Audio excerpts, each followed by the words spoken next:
Demain soir au Palais des Congrès à Paris, consécration ou déception. Ce sera le lot d'un certain nombre de comédiens, de metteurs en scène et de films au moment de la remise des Oscars à la française, de ces Oscars qui sont les Césars. Ce sont des petites statuettes qui symbolisent le choix par des professionnels, des œuvres et des hommes qui auront marqué la vie cinématographique en France cette année. Une soirée qui sera retransmise en direct sur Antenne 2 à partir de 20h30. Elle porte un joli nom, la Nuit des Césars. Il y a 43 ans, naissaient les Césars. À cette époque, les Césars s'appelaient encore la Nuit des Césars, comme vous l'avez entendu dans la bouche de Gérard Holtz, et les récompenses n'avaient pas encore la forme de celles qu'elles ont aujourd'hui. Jean Rochefort, première personne de l'histoire à avoir obtenu la récompense, en parlait encore en 2015. J'ai reçu la première récompense le 3 avril 1976. Ce n'était pas cette récompense géniale, mais un petit mec qui dévidait une bobine de film, très premier degré. J'étais le cobaye et quand je suis monté sur scène pour ramasser mon jouet, l'atmosphère était tendue. Certains esprits forts n'y voyaient qu'une imitation des Oscars. D'une certaine manière, c'était le cas. Les Césars avaient un wagon, plutôt un train complet de retard. La première cérémonie des Oscars eut lieu en 1929, tandis que la première de son équivalent français eut lieu près d'un demi-siècle plus tard.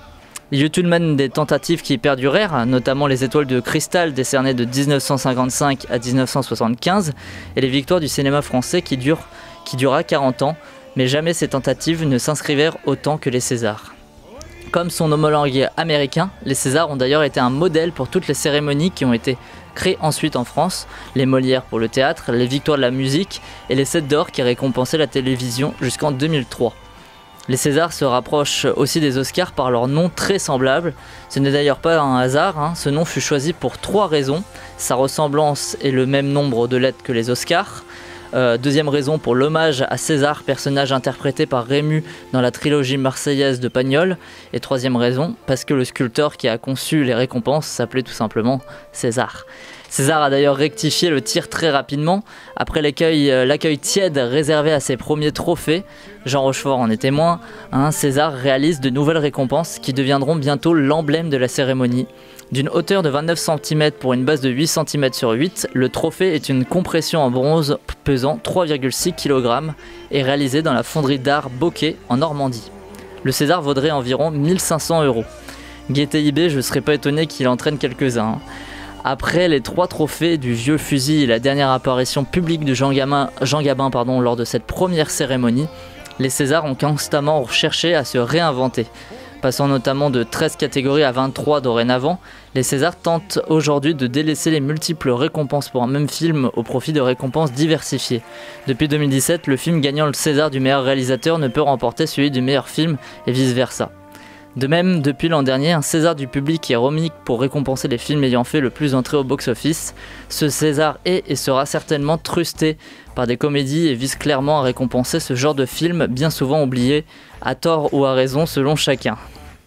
En ce qui concerne la diffusion télé, la cérémonie fut retransmise de 1976 à 1993 sur Antenne 2, puis France 2 pour la dernière année, et depuis 1993, elle l'est dorénavant sur Canal+ en clair. Parlons aussi des Césars en quelques chiffres. Avec 9 participations, Antoine Decaune est la personnalité qui a le plus présenté la cérémonie. Le dernier métro de Truffaut et Cyrano de Bergerac de Rappeneau sont les films ayant obtenu le plus de Césars lors d'une seule édition, 10 chacun. Jacques Audiard est la personne la plus récompensée de l'histoire avec 10 Césars, mais il est devancé par Roman Polanski en nombre de Césars du meilleur réalisateur, le franco-polonais en ayant 4. Isabelle Adjani est l'actrice, hommes et femmes confondus, ayant remporté le plus de trophées, 5 en tout. Et du côté des musiciens, avec 3 Césars chacun, ce sont Georges Delerue, Alexandre Desplat, Bruno Coulet et Michel Portal qui se partagent le record. Enfin, c'est Guillaume Gallienne qui est la personne ayant gagné le plus de Césars en une soirée avec ses 4 prix en 2014 pour Les Garçons et Guillaume à table, meilleure adaptation, meilleur acteur, meilleur premier film et meilleur film. Je ne pouvais finir sans passer un de mes extraits préférés de l'histoire des Césars, celui de 1980 où 2 poids lourds de la comédie se sont rencontrés sur scène, à savoir Jerry Lewis remettant un César d'honneur pour l'ensemble de sa carrière à Louis de Funès, marqué à jamais dans l'éternité. When they called me and they said you will give the award to Louis de Funès, I said formidable. Because I saw your film when I was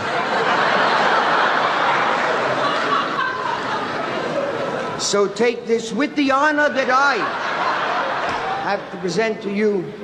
It is my pleasure, privilege, and it is a heavy son of a gun. Bravo.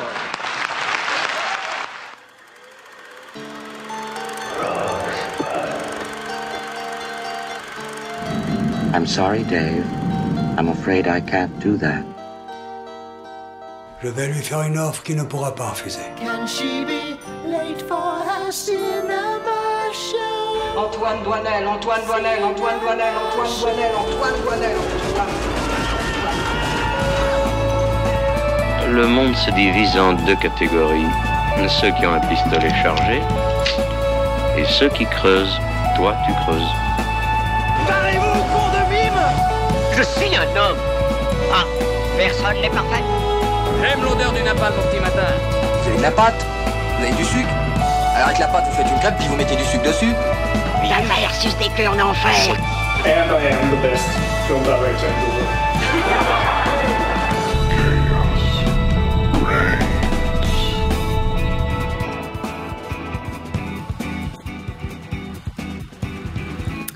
Bonsoir et bienvenue dans The Cinema Show. Avec moi ce soir, Nina, Raphaël, Gaël, Vincent, William et Maxence. Bonsoir tout le monde. Bonsoir. Bonsoir. Aujourd'hui, il sera question des Oscars et des Césars, mais aussi de deux films, Le Chant du Loup d'Antonin Baudry et Grâce à Dieu de François Ozon. Le quiz de The Cinema Show et la chronique divine seront également de la partie. Enfin, nous recevrons Paul va au cinéma, Margot et j'ai oublié le nom de la deuxième qui va venir. Salomé, non ? Ouais, Salomé, c'est ça. Margot et Salomé de Paul va au cinéma qui viendront nous présenter le festival phare de Paul Valéry qui se tiendra du 11 au 15 mars prochain. Avant toutes ces hostilités, on commence par les news de la semaine. Now, Buffalo's #1 news team. Good evening and welcome to Eyewitness News at 6. I'm Susan Ortega. And I'm Evan Baxter and here's what's making news. Au programme des news, les actus en bref, le mercato, les lauréats de la pire cérémonie de l'année et le départ d'un grand du cinéma.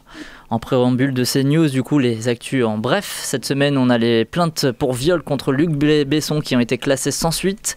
On a appris aussi que Kaamelott sortira le 14 octobre 2020.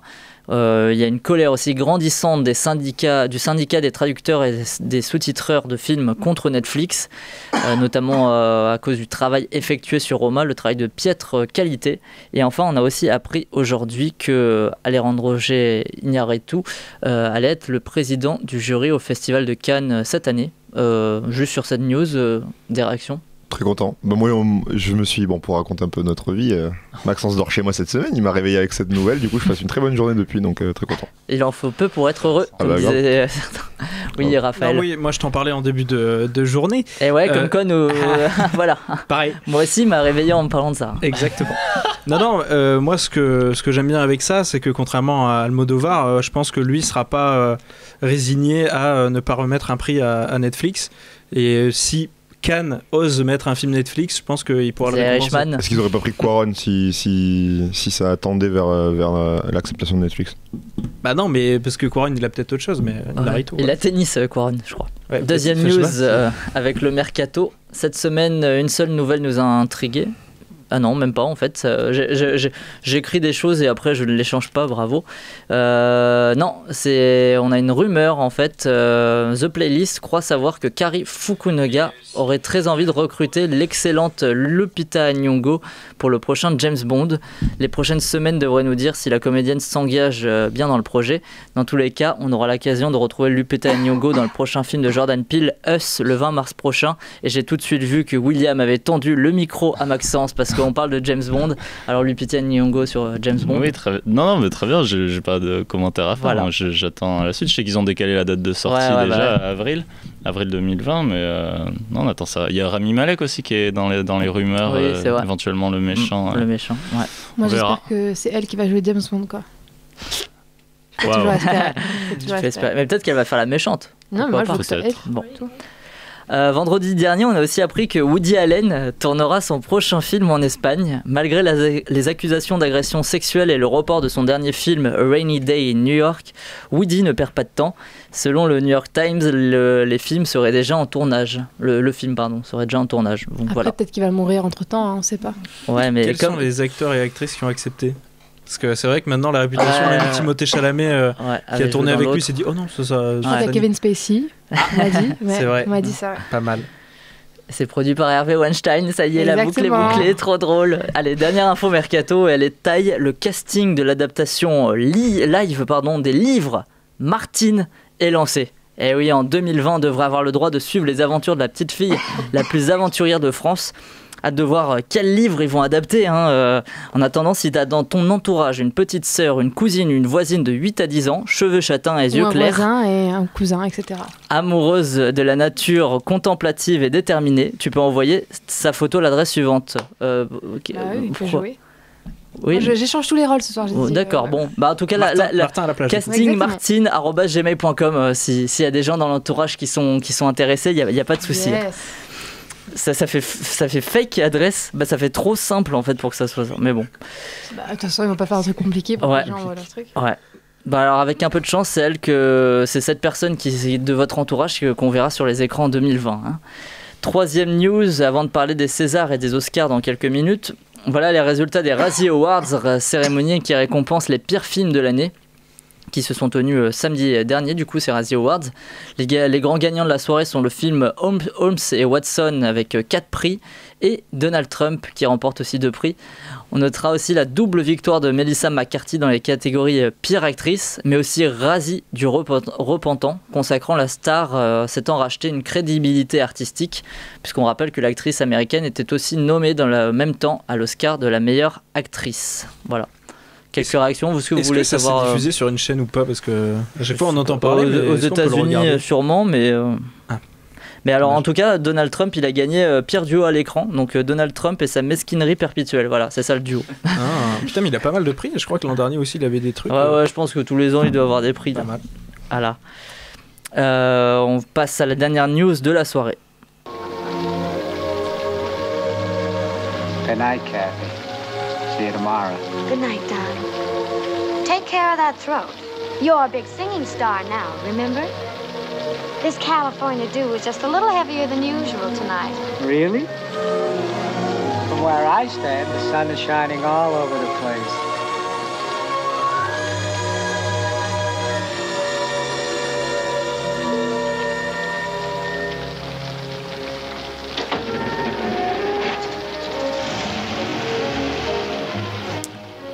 Alors cette semaine on a appris le décès du réalisateur Stanley Donen à l'âge de 94 ans.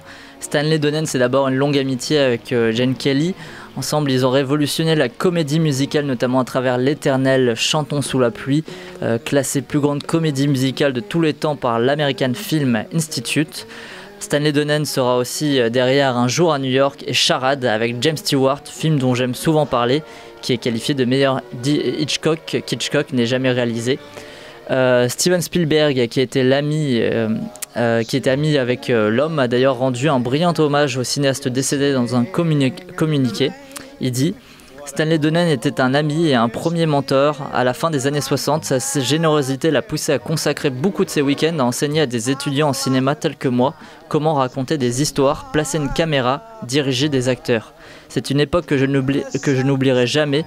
Il a co-réalisé Chantons sous la pluie, que beaucoup considéraient comme la plus grande comédie musicale hollywoodienne de tous les temps.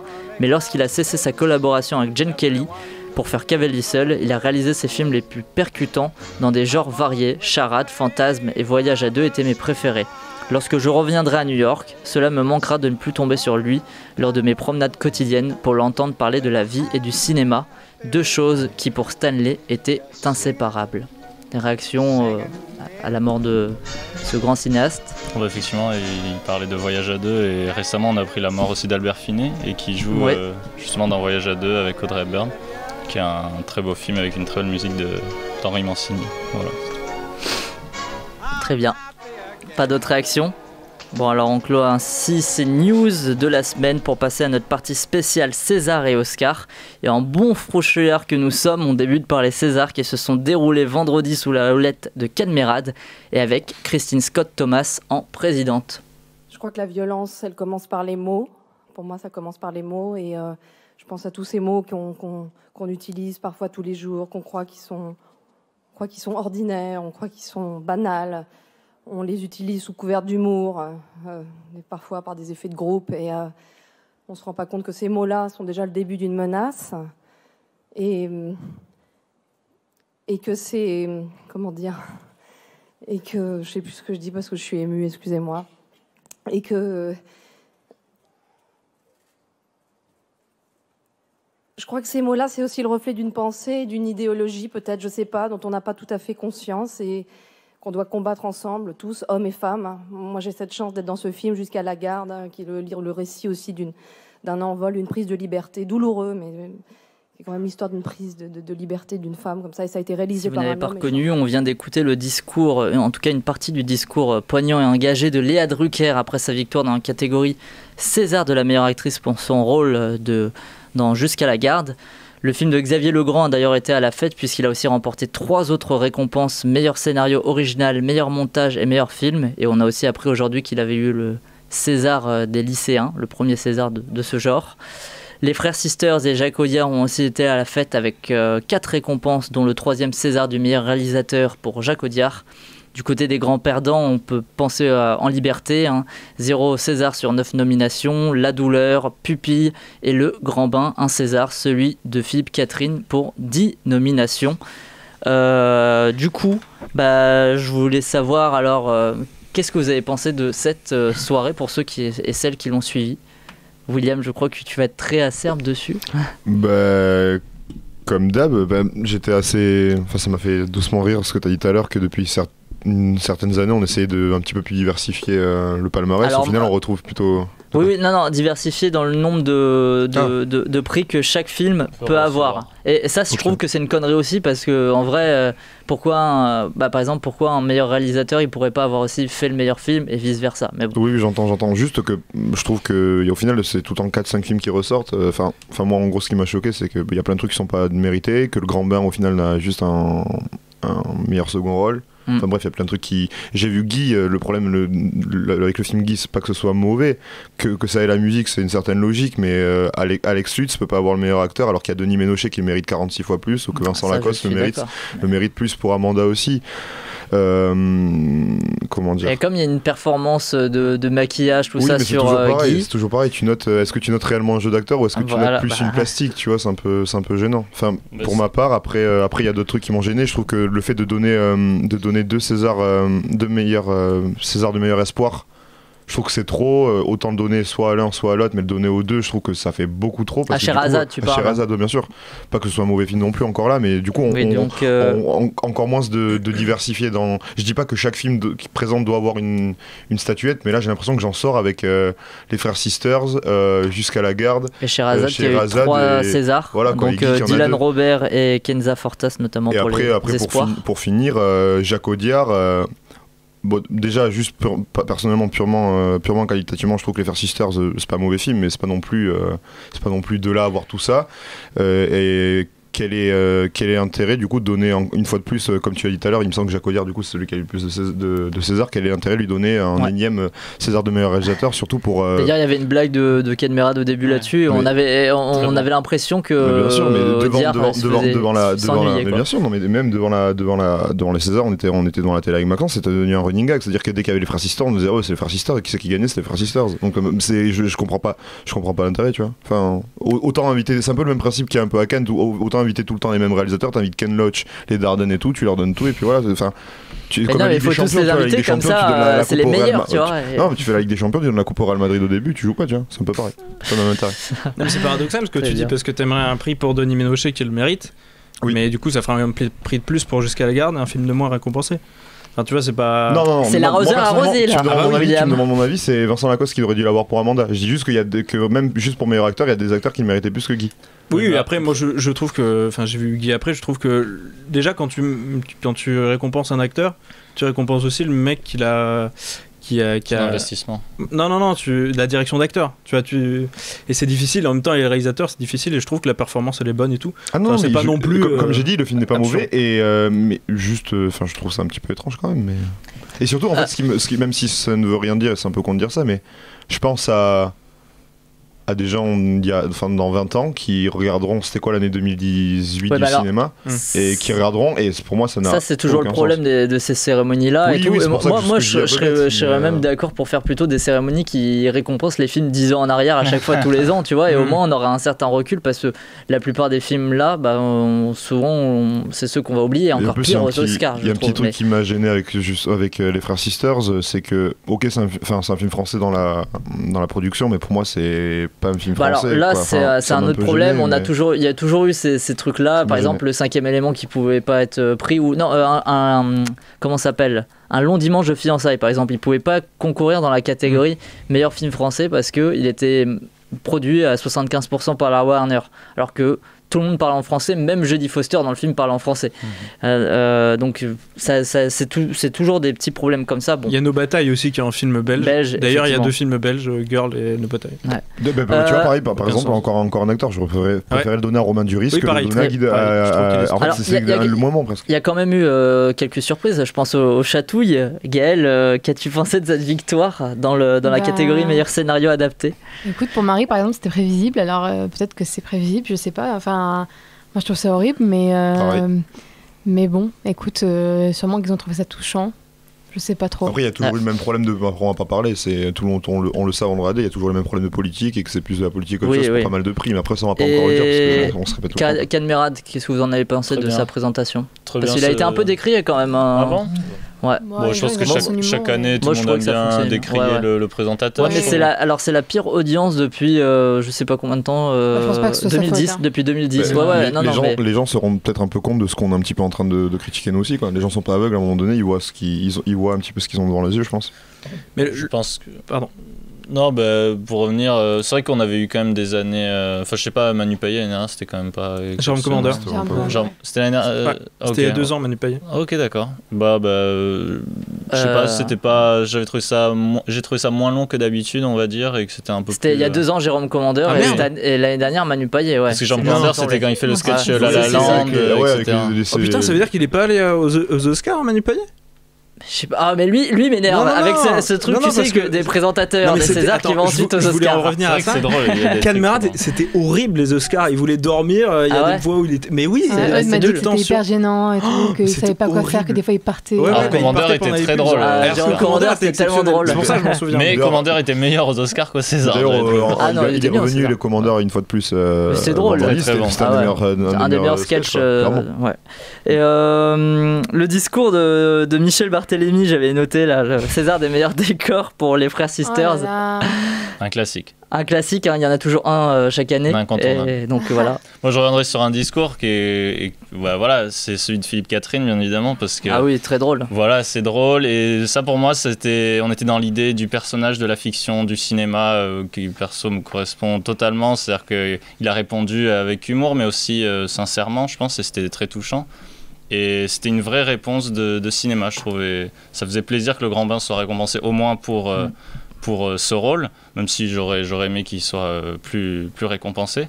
Mais je trouvais qu'il avait donné la meilleure réponse de la soirée et que ça faisait énormément du bien. Contrairement au discours qui est certes très intéressant, mais au discours des magnifiques 10 secondes de silence pour dire pendant ces 10 secondes il y a un enfant qui a été violé. Je trouvais que ça n'avait pas forcément de place, et il y en a toujours un. C'est qui ça? Je crois que c'est un prix mineur, c'était peut-être pour le court-métrage ou c'est un prix mineur, mais il y en a un aussi chaque année, et franchement en tout cas c'était un court-métrage d'animation. Voilà, on peut le faire autrement, quoi, honnêtement. Vilaine fille. Ouais, c'était pour ça. En tout cas, en parlant de discours, il y en a un qui aurait aimé en faire un, c'est Koreeda. Je sais pas si vous avez vu, il a fait un petit coup de gueule dans JDD parce qu'il avait écrit quelque chose, mais ça n'a pas été c'est pas remonté jusque sur scène, donc il était un peu déçu. Voilà. Ça aurait été classe. Oui. Moi j'ai trouvé que ce qui m'énerve dans les Césars, c'est qu'il y a une présidente, mais elle sert un peu à rien quand même. On va pas se le cacher.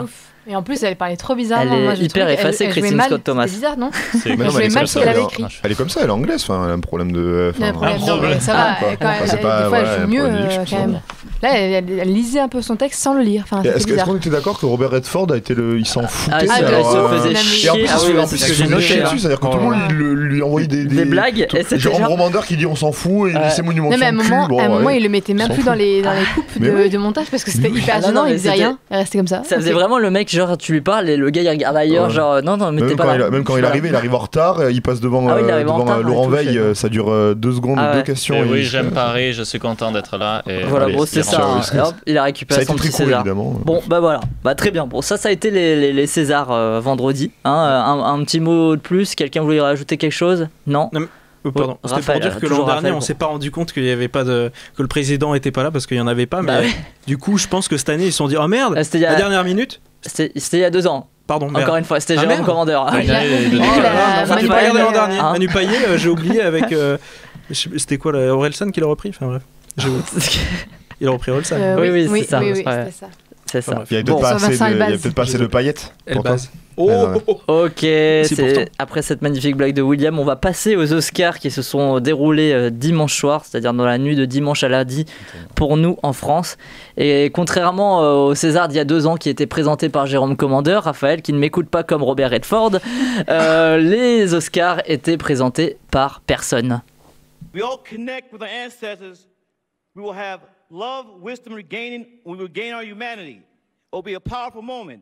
The 2020 presidential election is around the corner. Let's all mobilize. Let's all be on the right side of history.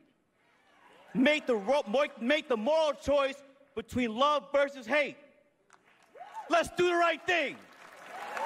You know I had to get that in there.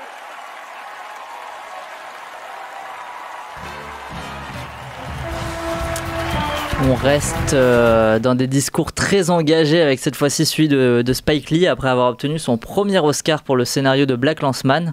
Comme au César, les Oscars ont eu leurs grands gagnants et leurs perdants. Du côté des premiers, on retrouve Bohemian Rhapsody avec 4 Oscars, puis Roma, Green Book et Black Panther, chacun 3 Oscars. Green Book qui a remporté l'Oscar du meilleur film et Roma l'Oscar du meilleur réalisateur pour Alfonso Cuarón notamment. Et du côté des perdants, on retrouve La Favorite avec seulement un prix pour... un prix pour Olivia Colman. Ouais, Vice, pareil, un prix. Coiffure. Meilleur maquillage et coiffure. Et A Star is Born, qui repart aussi avec un seul Oscar. Pour la chanson Shallow. Voilà, malgré 10 nominations du coup pour La Favorite et 8 pour Vice et A Star is Born. Pareil. Le palmarès était quand même assez attendu, je trouve, pour les gros prix. Même si vous n'avez pas tous fait du 100% dans les pronostics. Parce que j'ai oublié de le dire, c'est vrai. Je l'avais noté. On a fait des pronostics. Et Raphaël a eu le meilleur pronostic pour les Césars. Bravo, Raphaël, on t'applaudit. On peut l'applaudir. Donc il a fait du 11 sur 23. Ouais, c'est pas beaucoup, donc c'est vraiment... On a des pronostics de merde ici quand même. Oui. 11 sur 23. Je me suis basé sur les Oscars. Sur les Césars. Sur les Césars. On n'a pas été très chaud cette année. Pour les Oscars, c'est qui? C'est toi. C'est Simon. C'est toi. Simon. Eh oui, on l'a 14. 14 sur 24, c'est déjà un petit peu mieux Non, que mais 11 sur 23. oui. Ah, voilà. Wow. Non, du coup, Alfonso Cuarón, l'homme de la soirée. On est d'accord? Ça va, Oui. Nina? Tu veux un petit café aussi? Un petit kawa. Sur le podium de... Mais on dit pas de Ouais, c'est podium. vraiment un petit podium quand même, 12 sur 24. Mais je suis contente parce que l'année dernière, j'ai... T'as un micro parler dans le aussi, micro, hein. peut-être, Je sais pas si tu savais. L'année dernière, je me suis bien plantée, donc là, je me suis rattrapée, je suis contente. Très bien. Donc Alfonso Cuarón, 3 Oscars cette année, meilleur réalisateur, meilleure photographie et meilleur film étranger. C'est la première fois, je crois, que quelqu'un gagne meilleur réalisateur et meilleure photographie le même soir. Pas de maître de cérémonie, du coup, comme je l'ai dit en préambule. Qu'est-ce que ça a donné? Finalement, c'était un peu oubliable, mais le box-office a parlé, j'ai l'impression, sur la plupart des prix. Mais dans l'animation, moi, je trouvais qu'il n'y avait vraiment pas d'envie. Les gens venaient remettre un prix, parlaient un peu plus que d'habitude, mais il n'y avait pas de lien entre chaque personne qui remettait un prix. Il y avait quelques petits sketchs. Ouais, il y avait des petits sketchs, mais c'était pas très lié, et je trouvais ça dommage. Enfin, il n'y avait pas de blague avec les personnes dans la salle, c'est très très rare. C'était un coucou à Spike Lee par-ci par-là, mais voilà quoi. Oui, Spike Lee aussi, homme de la soirée. Après, performance de soirée, Bradley Cooper et Lady Gaga qui chantent Shallow sur scène. Oh non, quand même, Bradley Cooper, ça faisait de la peine un petit peu. Mais voilà quoi. Il y avait une tension, il y avait une tension là-dedans. Un plan séquence, c'est vrai, magnifique. Oui. On peut parler du palmarès un peu. Ouais, bah sinon Netflix qui a quand même survolé un petit peu la soirée, puisque il a obtenu combien 4 prix, je crois. 4 prix pour Netflix. Mais 3 pour Roma. Et un autre, je crois, pour peut-être un docu. Ouais, je sais plus. Non, docu, c'est. Non, pas docu. Période, machin là. Ouais, bon, en tout cas, je sais pas. En tout cas, il y a au moins 3 prix. Hein, je peux vous dire quelques prix, par exemple. Donc, meilleur film, meilleur réalisateur, on a dit. Meilleur acteur pour Rami Malek dans Bohemian Rhapsody. Meilleure actrice Olivia Colman. Meilleur acteur dans un second rôle, Mahershala Ali dans Green Book. Meilleure actrice dans un second rôle, Regina King pour Sybil Street pouvait parler. Meilleur scénario original, Green Book. Meilleur scénario adapté, Black Landsman. Et après, voilà, je voulais partir sur ça aussi. Les meilleurs décors et direction artistique, meilleur costume et meilleure musique, ça a été Black Panther qui a gagné. Moi, j'étais très surpris. Je pensais pas que le film remporterait des prix. Je sais pas ce que vous en avez pensé. Je suis fan 2 sur 2 sur Black Panther personnellement. Donc, de quoi ? J'ai fait déjà pronostiquer les 2 prix pour Black Panther. Ah ouais, donc toi aussi, moi parce que j'ai vu Black Panther. Ah ouais, moi je sentais bien un film comme La Favorite. Mais non, mais de plus en plus chaque année, il faut faire le contraire de ce que tu penses en général. Il y a eu du coup quand même 2 premières femmes noires à remporter un prix dans meilleur costume et meilleur décor. Ouais, meilleur costume. Donc ça c'est très cool. Enfin, l'actrice dans Sybil Street voulait parler, c'est aussi une femme. Non, mais ça avait déjà été fait. Ça avait été Octavia Spencer. C'est la première fois en meilleur costume, pardon, j'ai pas bien dit. C'est la première fois en meilleur costume et en meilleur décor qui est une femme noire. Ça fait 3 ans que c'est une femme noire meilleure actrice dans un second rôle, je crois. Viola Davis. Ouais, Davis. Comme elles ont que des seconds rôles, c'est plus facile. Mais c'est vrai que c'est bizarre. C'est marrant parce que du coup, quand tu vois la photo des meilleurs acteurs, c'est avec des blancs. Et bon, Rami Malek, c'est vrai que. Semi-blanc. Voilà. Et la photo des meilleurs acteurs dans un second rôle. Pas mal. Meilleure photo des acteurs dans un second rôle, c'est que des noirs. Donc il y a un petit contraste comme ça. Dont Mahershala Ali, où c'est vraiment une honte qu'il soit mis en second rôle quand même. Oui, je suis assez d'accord avec toi. C'est ce qu'on disait. Mais après, je pense que parce que les blancs, l'autre. Le film a été scénarisé par le fils du Nick Vallelonga, qui a gagné un prix du coup. Après, est-ce qu'ils l'ont pas mis en. Enfin, ils savaient un peu que Rami Malek allait avoir Bohemian Rhapsody, du coup ils se sont dit au moins on va donner un truc à Green Book parce que Mahershala Ali mérite un truc, du coup on le met en second rôle, comme ça on sait qu'il a un truc. Là, t'es en train de dire que du coup, quand ils font les nominations, ils ont déjà les résultats. Ouais, non, mais je pense que c'est plus parce qu'il est scénarisé, comme il disait, par le mec de la famille du blanc. Un des problèmes quand même des Oscars, c'est que c'est la dernière cérémonie de récompense et du coup on a l'impression de déjà savoir tous les prix qu'il va y avoir, puisqu'on a déjà eu les Golden Globes, les BAFTA, et puis après il y a tous les petits trucs genre Boston Society Critics, chaque ville a son truc de récompense aussi. Donc il y a quelques surprises, par exemple. Je crois que Glenn Close sur qui Hot gagne Shots, pas. Alors voilà, elle a pas gagné, par exemple, tu vois. Glenn Close, elle doit avoir un petit peu la haine quand même. Ouais, mais après on s'attendait quand même énormément à Olivia Colman pour oui. Moi j'avais mis Olivia Colman. Moi aussi je l'avais mis, mais je veux dire, le fait qu'il y ait eu plein d'autres trucs, d'autres cérémonies d'Oscar, d'autres cérémonies qui disent quelque chose, les Oscars c'est pas tout le temps forcément pareil non plus. Oui, mais ça suit quand même la tendance majoritairement. Oui. Moi j'étais très content, par exemple, ils ont eu le culot de le faire, mais après toutes les autres cérémonies l'avaient fait, de mettre Spider-Man New Generation meilleur film d'animation. C'est normal, c'est méritant. Ça c'était bien, parce que ils auraient pu tomber dans le piège de rester chez Disney. Alors, il se murmure aussi que Spike Lee, l'homme de la soirée, tu l'as dit, il a voulu quitter la salle lorsque Green Book a remporté l'Oscar du meilleur film. D'ailleurs, Jordan Peele, qui produit aussi le film de Spike Lee, n'aurait d'ailleurs pas applaudi la victoire du film de Peter Farrelly. Spike Lee s'est défendu en conférence sur sa presque sortie de salle. Il a dit « J'ai cru que j'étais au bord du terrain au Madison Square Garden », puisqu'il va souvent voir les New York Knicks jouer, et que l'arbitre avait pris une mauvaise décision. Donc il n'est pas très beau joueur, Spike Lee, mais il a quand même ajouté une petite blague après. Il a dit, il a dit à chaque fois qu'il y a une histoire de chauffeur, je perds, en faisant référence à Miss Daisy et son chauffeur qui avait remporté l'Oscar du meilleur scénario en 90. Du coup, qu'est-ce qu'il sous-entend ? Il sous-entend que le film est mauvais, qu'il ne mérite pas, que lui il est deg à cause de lui, ou troisième, c'est pour le sujet. Mais je pense le sujet, mais sauf que qu'il touche. Moi, je trouve que ça pose énormément de problèmes parce que justement, je voulais dire ça, donc tu as fait une super transition, Simon, merci. Que pour moi, ça pose énormément de problèmes qu'il ait eu le prix du meilleur scénario adapté, sachant que son adaptation est hyper problématique et qu'il remercie le mec. Qui a écrit le livre de base et qui pose problème, quoi. Et du coup, je trouve que c'est vraiment mal mal vu de sa part de faire ça, quoi, parce que lui, pour moi, il méritait pas son prix, quoi. Ouais, mais les gens sont peut-être pas forcément tous au courant. Mais il y avait quand même une problématique, c'était quand même une polémique, on en avait parlé, etc. Moi, je trouve que c'est hyper mal vu qu'il ait pile ce prix-là, quand même. Enfin, encore les autres prix, mais là, pile le prix qu'il fallait pas, je pense. C'était celle où c'était la catégorie, on pouvait récompenser Spike Lee et que ça gênait pas pour d'autres catégories, tu vois. Mais ça gênait pour juste, finalement, le courant antiraciste, quoi, c'est tout. Voilà. Un dernier mot sur Bohemian Rhapsody, quand même, vraiment. C'est une honte, mais surtout le montage. Moi, je veux vraiment l'Oscar, le pire. Bien sûr. C'est vraiment le montage. Vice le méritait. Une fois de plus, on fait un truc qui n'a aucun sens encore, mais tu reviens dans 10-20 ans, il regarde l'année, il y a Bohemian Rhapsody qui a 3 trucs, Black Panther qui en a 2. Et parce que le box-office, a parlé. Bohemian Rhapsody marquera, je pense, 2018. Ah non, mais ça a marqué, ça a marqué pour les gens qui. Oui, après, c'est très hautain de dire ça. Je vais faire mon cahier du cinéma comme ils ont fait hier, mais bref. Mais je pense que, même si. Enfin, qui mérite ou pas, je pense que c'est beaucoup parce qu'il y a eu le truc de la scène. Comme dans la vraie vie, Live Aid à la fin. Vraiment bien. Oui. Je pense que c'est beaucoup pour ça. Bah ouais, mais je pense que le film ne tient pas que sur ça. Oui, mais je veux dire, je pense que c'est genre, waouh, c'est cette scène de 20 minutes qu'ils ont tellement bien refait, tellement bien monté que je pense que c'est un peu ça aussi. Et pardon, pareil, c'est aussi le seul film où le réalisateur n'a jamais été cité parce que c'est très polémique de citer Bryan Singer. Du coup, jamais ça a été cité. C'est fou. Qui est vraiment très étrange avec ce film. C'est que ils ont réussi à le maintenir, etc., qui a été maintenu. Et en plus, le résultat est quand même très particulier, quoi. Et au final il a eu toute cette hype autour de ce film, et Bryan Singer effectivement n'est jamais si Polanski fait un film, il y aura une polémique là, non? Donc, ils ont réussi à faire un petit peu taire tout ça, c'est vrai. Bon. C'est dommage. C'est bizarre.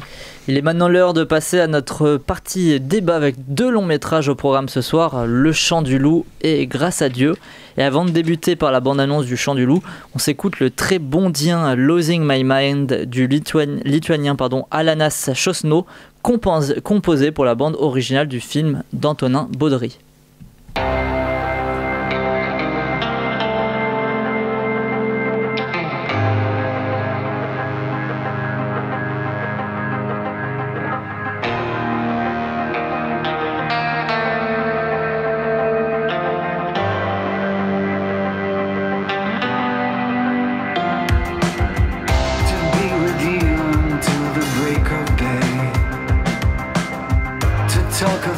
About our love today.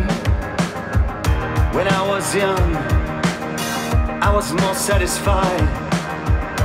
Now I see gold, 'cause I was gold inside. That one who's arrogant brought your heart to bleed. Can do more harm. Now she comes in me.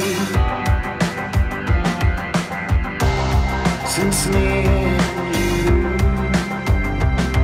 we belong together too. Why then do we always fight? That's all we do. My heart is bleeding, it's killing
Après la bande originale, c'est l'heure de la bande-annonce du Chant du Loup, premier film du diplomate et bédéiste français Antonin Baudry.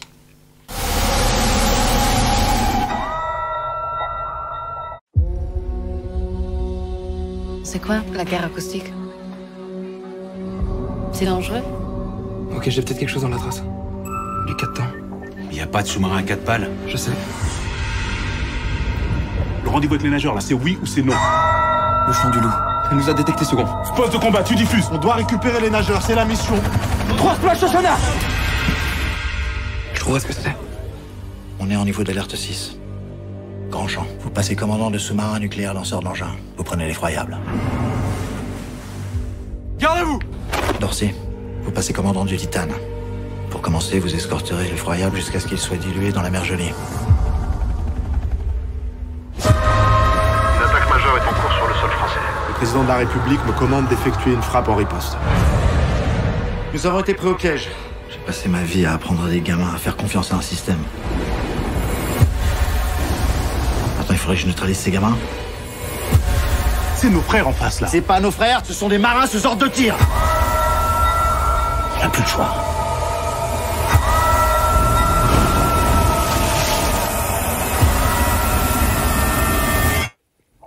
Il est là.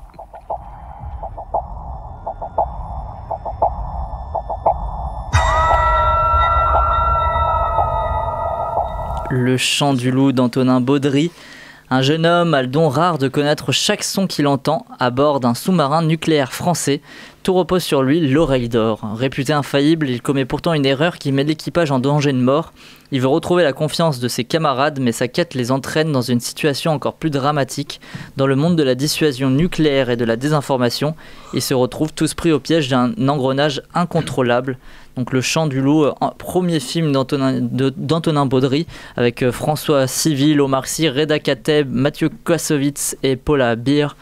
Nina, tu souhaitais commencer sur le film ? Oui, parce que je l'ai vu il y a un petit moment, donc la bande-annonce m'a remis un petit peu les images en tête. Donc déjà, visuellement, le film est assez dingue, et on voit ça aussi dans la bande-annonce. Budget de 20 millions d'euros, qui n'est pas du tout un budget normal, enfin habituel, on va dire, pour un film français. C'est plus dans la moyenne d'un film américain, donc c'est vous dire un petit peu les moyens qui ont été mis en place pour ce film. Donc un petit film quand même américain, relativisé, parce que oui, 20 millions d'euros. Budget moyen d'un film américain, entre 10 et 40 millions d'euros. Voilà. Donc c'est le cachet de Tom Cruise. Hein. C'est le cachet. C'est pour vrai, ou Robert Downey Jr. sur l'Avengers, 20 millions d'euros là. Donc voilà, mais c'est un petit film américain, mais ça reste quand même assez conséquent pour un film français. Ouais. Donc le film en lui-même, il est assez dingue pour l'effet qu'il a. Déjà, on a entendu Le Chant du Loup dans la bande-annonce, et pour moi, ça a été glaçant. Ce truc, ce son est glaçant pour moi. Je l'ai vu en plus dans de super conditions. Si vous voulez aller le voir quand même dans des cinémas où vous savez que le son est bon, parce que c'est ultra important. Et je trouve que c'est un film qui marche, mais du tonnerre, quoi. Enfin, on rentre dedans complètement. C'est un film qui essaie d'être le plus réaliste possible, et il fonctionne vraiment là-dessus. Il y a un désir, comment dire, de respecter en fait les codes militaires, le langage sous-marinier, oui c'est ça, qui est vraiment très marqué, et ça aide vraiment à se plonger dans cette fiction qui est elle aussi très glaçante sur les conditions, sur la situation, ouais. le conflit, qui pour moi me paraît encore tout à fait plausible en fait. On va pas le dire ici. Mais du coup, ouais, c'est assez dingue. Et puis les acteurs aussi, je les trouve remarquables. Ouais. Vraiment remarquables. Omar Sy est génial. Reda Kateb, il est très touchant. Moi, j'ai jamais trouvé aussi bon. Ouais, c'est vraiment, c'est un film. Pour moi, c'était presque la réalité, quoi, de les voir. Il y a peut-être la première scène où c'est un petit peu grotesque. Ah non, mais la première scène, au contraire, moi je trouve qu'elle te met tout de suite dedans. C'est 15 premières minutes admirables encore. Le bazooka. Non mais parce que en gros je trouve qu'il y a 2-3 effets spéciaux peut-être qui sont un peu raté et c'est peut-être dû à ce qu'il n'y ait que 20 millions d'euros. Mais... Oui, c'est ça. Mais après, c'est juste une scène où je chipote mais il est badass, Reda Kateb, c'est bon. Il est clairement badass, c'est assez incroyable. Après, François Civil, on l'a pas beaucoup vu, mais il gagne à se faire connaître. C'est le personnage principal du film. Non, elle parle en général, dans la vie de sa filmographie. On le reverra dès la semaine prochaine d'ailleurs. 10%, pardon. Oui, la série 10%, merci oui, Gaël. Aussi. Non, mais tu peux rentrer chez toi voir la suite de la série si tu veux. Il gagne à se faire connaître parce qu'il c'est vraiment un super acteur.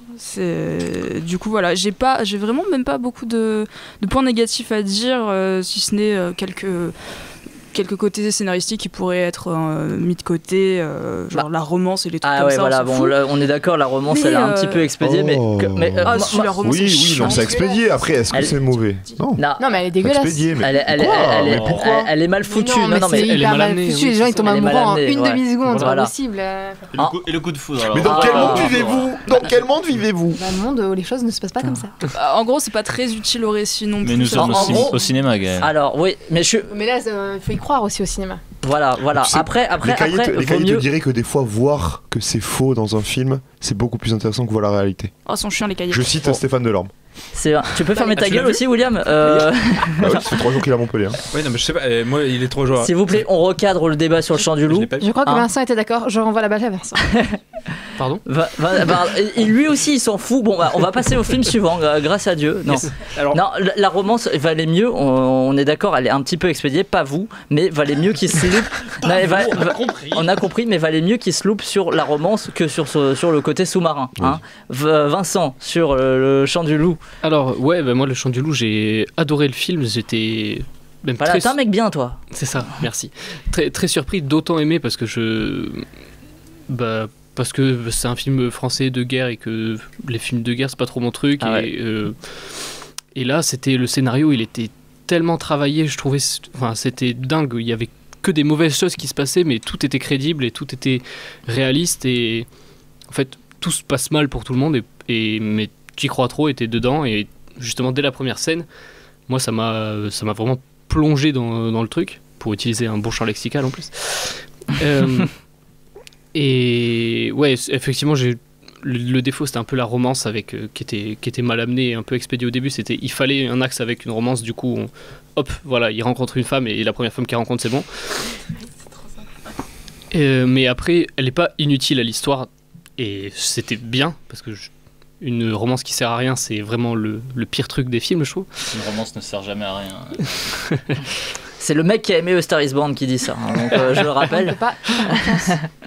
Voilà, enfin il y a quelques micro-défauts même. Je trouve que le personnage principal gagne un peu trop la confiance de tout le monde facilement.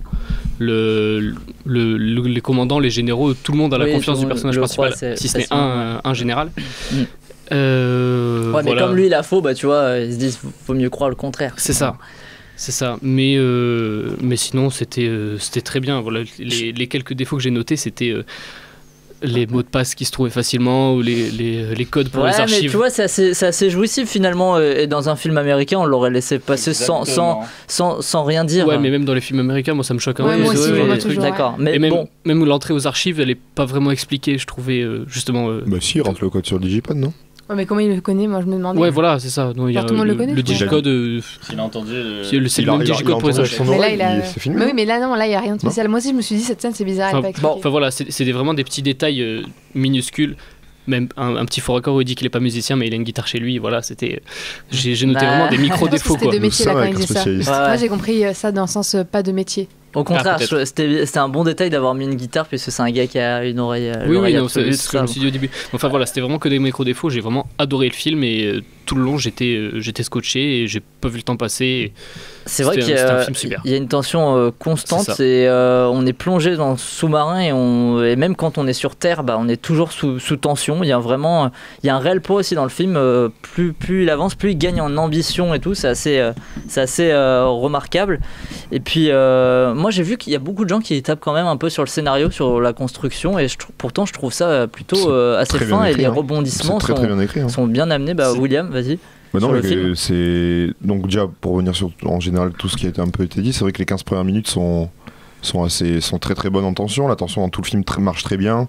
Le casting, comme l'a dit Nina, est ultra bien choisi. Et non, je trouve que le scénario est top. L'écriture des personnages et leurs liens très humains sont très bien faits. Le seul choix de faire le seul choix de faire mourir le personnage qui meurt, c'est intéressant parce que ça crée de l'empathie avec le plus grand nombre, on va dire. Pas forcément que les cinéphiles. Mais pourquoi tu te penches sur ça? Il est allé direct sur ça. Moi, ce que je trouve super bien écrit, c'est que, et on peut pas reprocher au scénario d'être comme ça, c'est que c'est un film où le méchant, c'est la procédure, en fait. C'est ça qui est incroyable. C'est-à-dire qu'on se bat contre un truc qui n'est pas... si, c'est humain, mais c'est dans ton camp, enfin, c'est immatériel, c'est quelque chose... Ça crée, du coup, le gros dilemme du film aussi.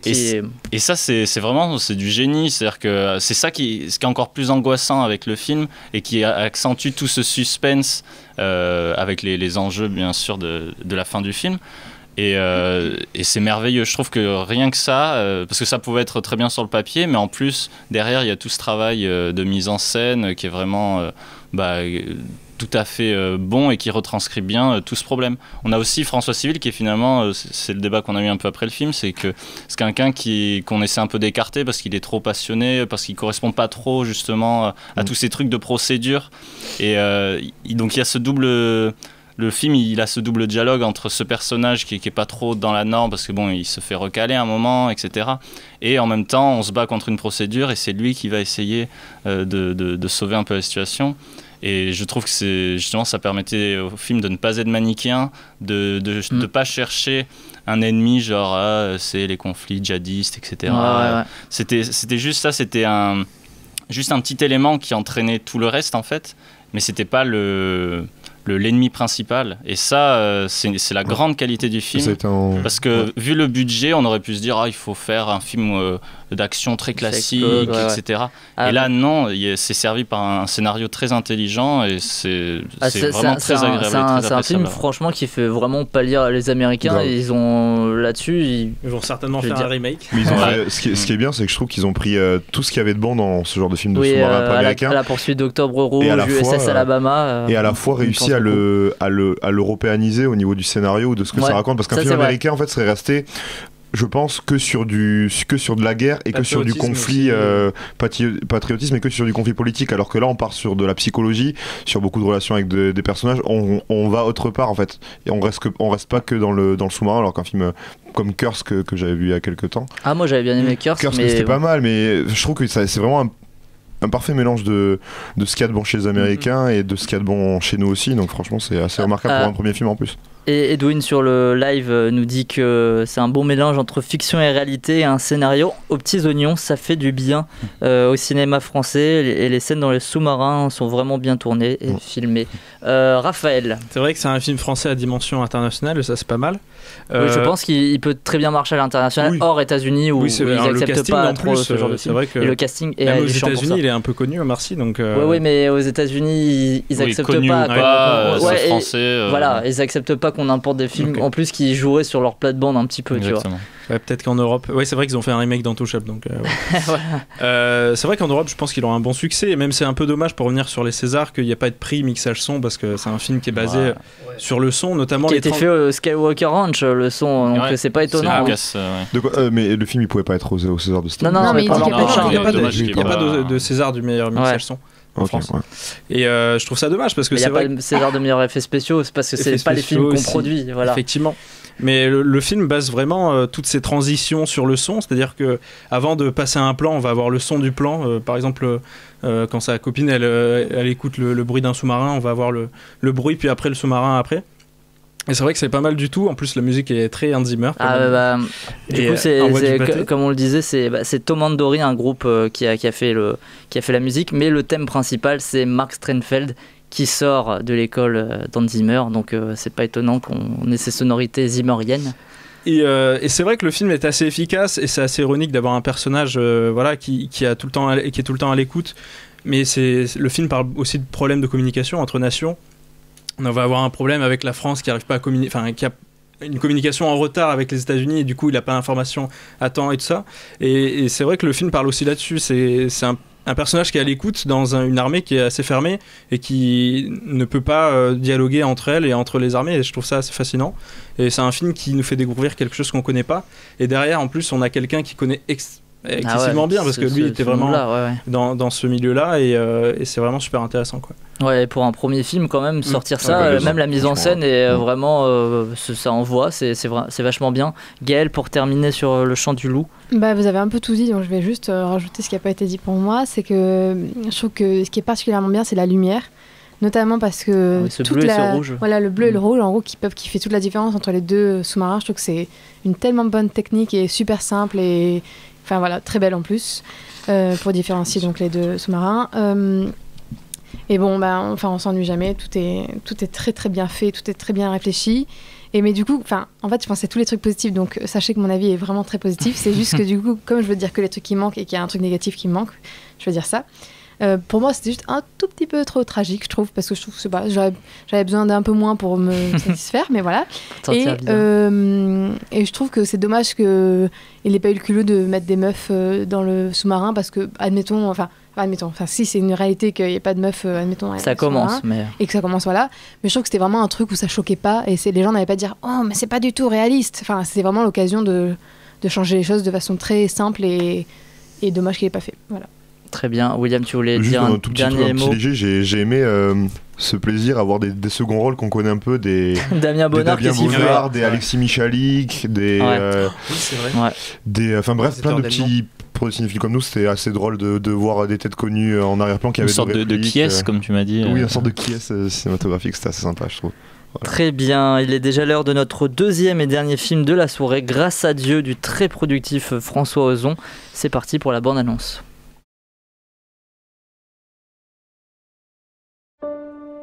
Je m'appelle Alexandre Guérin, père de 5 enfants. Je découvre il y a un mois, par hasard, que le père Prénat est revenu sur la région de Lyon, comme avant. Il t'a vu? Oui, je sais. Pourquoi cet homme s'occupe-t-il encore d'enfants? Les samedis après-midi, il m'emmenait dans le local photo de la paroisse. Il me disait, c'est notre secret. Je suis horrifié par ce que vous me dites. Enfin, moi, ce que j'attends, c'est une sanction de l'Église à son encontre. Je vais être clair avec vous, le père Prénat restera toujours prêtre. Vous avez une idée d'autres victimes qui pourraient témoigner? Mais je suis sûr qu'il en existe. Il y a une plainte qui a été déposée contre Prénat. Putain, c'est pas vrai. Mais regarde, il est encore avec des gosses. Je croyais qu'il était mort. Il va falloir faire quelque chose. Faut réunir d'autres victimes. Et j'attends depuis toujours ce moment, que je puisse enfin tout raconter moi aussi. Mais c'est important. Est-ce que vous voulez porter plainte contre Bernard Prénat? Ouais, je porte plainte. Nous sommes confrontés à des faits anciens et grâce à Dieu, tous ces faits sont prescrits. Vous vous rendez compte de la violence de ce que vous venez de dire? Grâce à Dieu, ça veut dire heureusement. Moi, je voudrais vous dire que je fais pas ça contre l'Église, mais pour l'Église. Maman, tu te souviens? Un jour, en sortant du catéchisme, je t'avais dit que Prénat m'avait embrassé. Pourquoi vous étiez pas allé voir la police? Peut-être qu'on aurait dû. Ça fait plus de 30 ans, Alexandre. Maman, il s'agit d'aujourd'hui, du père Prénat qui est toujours en contact avec des enfants. Tu as toujours été doué pour remuer la merde. Tu n'as pas le monopole de la souffrance, y a pas que toi qui souffres ici, hein. La vérité qui sort enfin. Ah ben bravo. La vérité, c'est que tu nous emmerdes avec ton histoire de curé. Les parents parlent que de ça, hein, jour et nuit. Tu t'as toujours tourné autour de toi, de tes putains de problèmes. Moi, j'ai rien construit, hein. Pas de famille, pas de boulot. Mais essaye de faire quelque chose de ta vie. Mais justement, c'est ça ma vie, tu vois. La parole libérée, c'est ça ma vie. Tu comprends rien en fait, hein.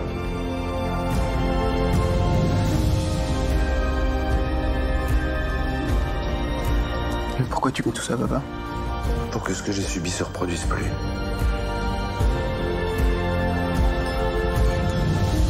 Et puis pour vous. Si vous arrive quelque chose, vous saurez maintenant qu'il faut pas avoir peur de parler.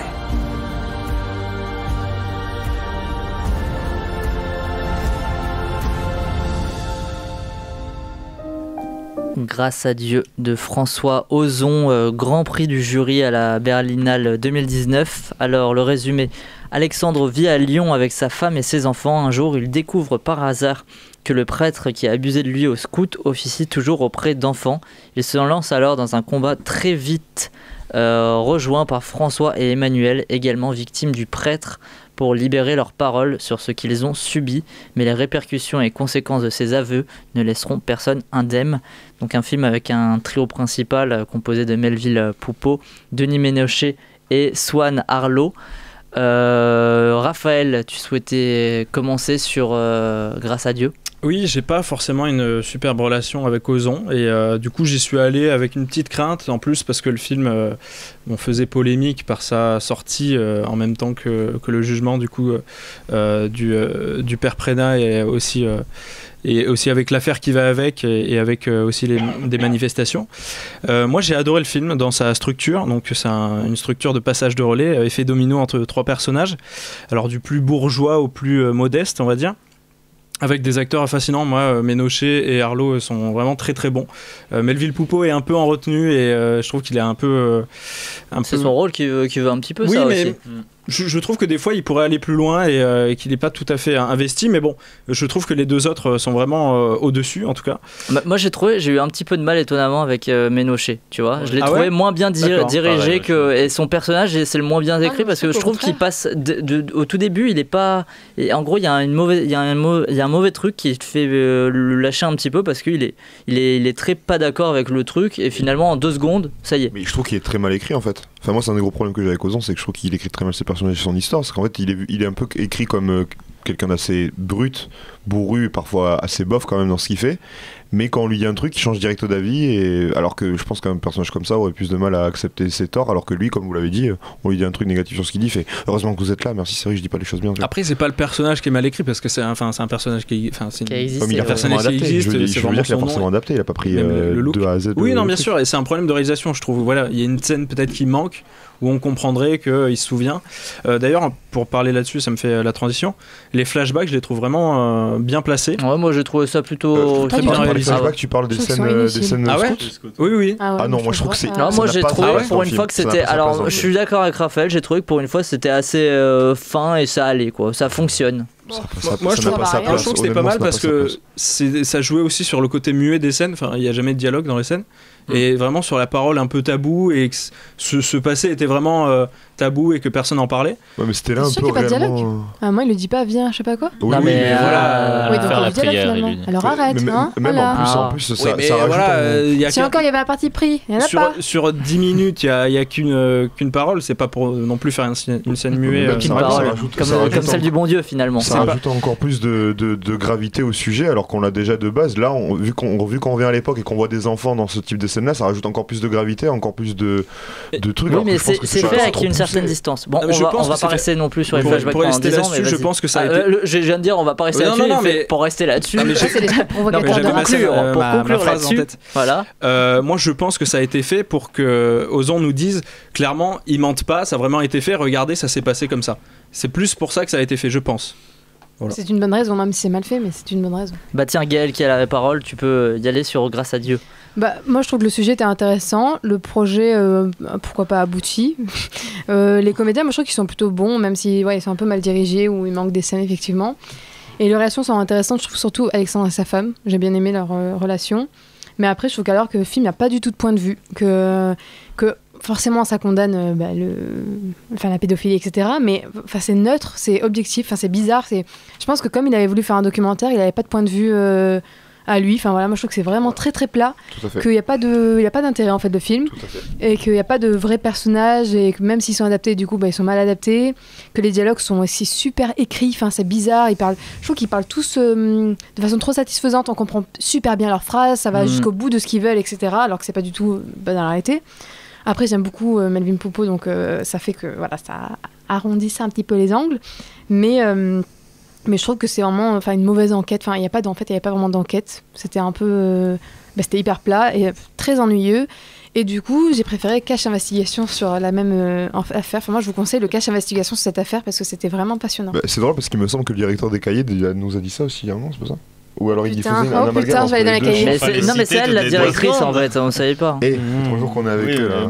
Mais Ce qui m'a surpris aussi, c'est que c'est assez filmé platement finalement. Il n'y a pas de folie. Et quand on pense qu'on a eu dans le même genre, dans un film d'enquête, on a eu une intime conviction il y a 2 semaines, on se dit putain, mais il est en retard, le petit François de la Fémis.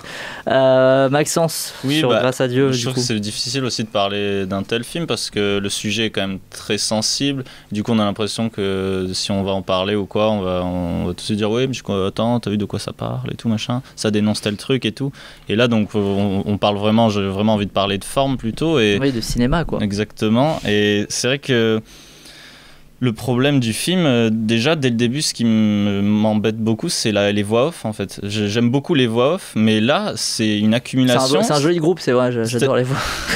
C'est-à-dire que pendant 30-40 minutes, on a sans cesse une voix derrière les images où il est avec ses enfants et tout. Et puis, vous voyez, je m'étais rendu, machin. Il te lit les lettres, il te lit les mails envoyés. C'est vrai que le début, c'est que une partie de ping-pong de conversation. C'est tout le problème que t'as pointé, Gaël, c'est qu'on a dans ce truc en mode il a un héritage de la réalité, c'est-à-dire il s'est passé ça et tout, j'ai tout ça, il faut vraiment en rendre compte, il faut vraiment le dire et tout, mais du coup on est au cinéma et du coup c'est pas le bon truc, on est dans un truc semi-documentarisant qui est en même temps fiction parce qu'il y a des acteurs, parce que il y a de la mise en scène, etc. Et comme tu dis, il y a un problème de distance, c'est-à-dire que on regarde ce qui se passe, on regarde, cette personne a dit ça, machin, telle personne, il a vécu ça, son témoignage c'est ça. Parce qu'au bout d'un moment, on se retrouve ils disent plus ou moins les mêmes choses. Enfin, c'est-à-dire les 3 personnages vont dire ce qu'ils ont vécu, et bon, c'est tout à fait grave, et ça donne quand même des scènes très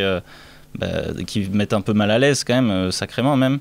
Mais au final, ils disent un peu les 3 les mêmes choses, et ils décrivent un peu toujours les mêmes choses, et il n'y a pas de réelle différence, je trouve.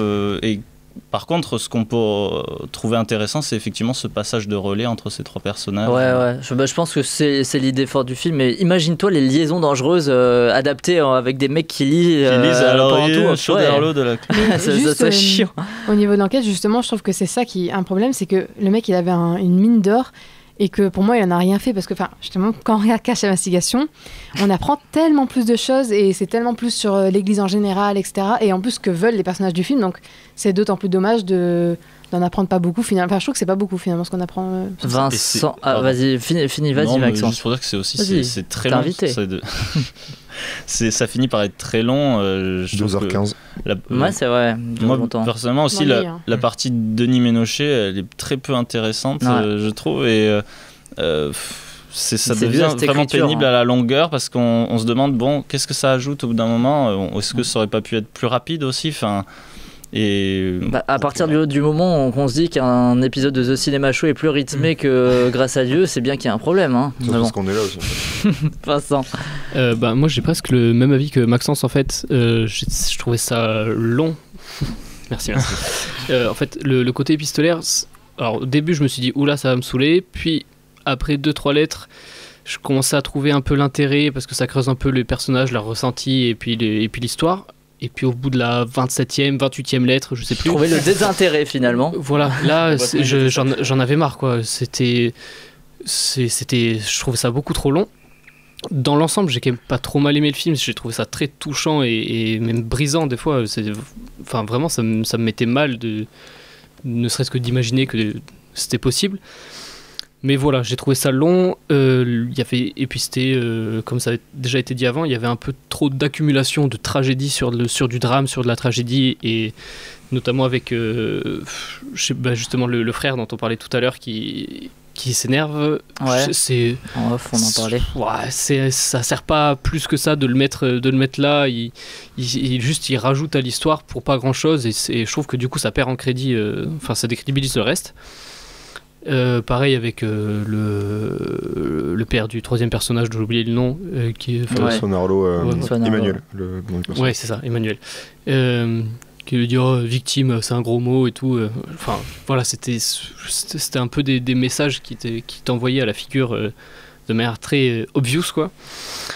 Et voilà, dans l'ensemble j'ai juste trouvé ça dommage que ce soit aussi long et une accumulation de drame, parce que sinon le propos était bien et Et enfin, j'ai trouvé ça très touchant émotionnellement, quoi. Mais donc voilà, le défaut, c'est la longueur. Nina, sur Grâce à Dieu. Moi, je suis d'un avis un poil plus positif que vous, parce que, pour moi, c'est un sujet c'est important de l'aborder. C'est bien qu'il soit abordé par le cinéma, tout autant que la télévision, mais par le cinéma, c'est vraiment bien que ce soit fait. Les problèmes, comme dit Gaël, que parfois ça peut être plat au niveau des personnages, au niveau de ce qui se passe, de l'action, je pense que c'est dû au fait que François Ozon tenait à être le plus fidèle. Non, pas fidèle, neutre, voilà, merci. Le plus neutre possible pour, évidemment, les problèmes qu'il a eu pour sortir son film, à savoir la présomption d'innocence du père Prénat, et que c'est un véritable problème quand tu veux faire un film. Il l'accule bien quand même. Oui, mais quelque part, il précise que c'est une fiction, et je pense que dans la création de son film, il avait ça en tête. Il avait en tête que il allait certainement peut-être avoir des emmerdes ou des trucs comme ça. Il a fallu qu'il construise son film certainement en pensant à ça. Donc je pense que c'est ça qui laisse tout au long du film cette impression de place, et qu'il voulait rester neutre. Et c'est un point négatif, mais pour moi nécessaire. Oula, ça énerve, je crois. Il me regarde avec le micro. Oui. Non, mais pour moi, t'as dit tout ce qui est le problème du film, c'est neutre en fait. Et à partir du moment où t'as peur de ça, dans ce cas, tu ne réalises pas le film et t'attends que l'affaire soit finie de 1. C'est pas une peur, c'est que c'est juste la justice, c'est comme ça. Et mais attends, attends 2 ans, 3 ans que l'affaire soit jugée et le faire même à ce moment-là. Non, mais est-ce qu'on peut dire que c'est neutre? Attendez, il y a un message à la fin, et puis quand même, pour sortir ça à ce moment-là, on peut pas dire qu'il est neutre. Non, mais pas neutre, mais je veux dire, il a l'avis de tout le monde. Et il apporte rien de spécial en gros. Moi je pense que s'il avait fait un documentaire, mais en gros vraiment il a juste pas fait parce que les vraies personnes du coup du film ne voulaient pas être encore à l'écran. Je veux dire, c'est une raison un peu nulle quand même. Je pense qu'il avait pas la motivation suffisante pour faire un film qui parlait bien de ça, même si du coup c'est important de le montrer. Je trouve que ça aurait été tellement mieux de le montrer, mieux. Alors William qui prend les téléphones à l'antenne, c'est la première fois que ça m'arrive. Elle va bien, Siane? Oui, ça va bien, très bien. Nina a fini sur Grâce à Dieu, après William rapidement. Oui, donc du coup, voilà, ça c'est mon avis. Pour moi, ça se défend. Et après, au niveau des acteurs, je suis un peu plus perplexe comme on l'a sur été, le personnage de Swan Arlo, que j'ai été beaucoup trop gênée. Pour moi, c'était trop gênant. Il joue très bien et c'est vraiment un acteur excellent, mais pour moi ce passage, il y a des choses à, je sais pas, c'est peut-être à montrer différemment, j'en sais rien, mais cette partie m'a gênée. Ok, William. Mais moi je reviens juste, oui, c'est neutre, ce film est neutre, il est vide, j'ai l'impression que tous en fait on... Fais gaffe, on t'appelle hein. Non, j'ai connu. Hormis vous deux qui du coup l'avaient apprécié, mais j'ai l'impression que nous tous en fait on s'en fout un peu de ce film là, alors qu'un sujet comme ça notamment ça devrait être normalement des films qui devraient nous parler, alors que j'ai l'impression qu'on l'a vu il y a à peine 2 jours et qu'on l'a déjà oublié, qu'on s'en fout. Et je dis pas qu'il faut totalement tout le temps genrer les films et mettre dans des genres, mais ce film là j'ai aucune, c'est un truc négatif pour moi, j'arrive pas à le mettre dans quelque part, je serais incapable de dire si c'est un thriller, je serais incapable de dire ce que c'est ce film là.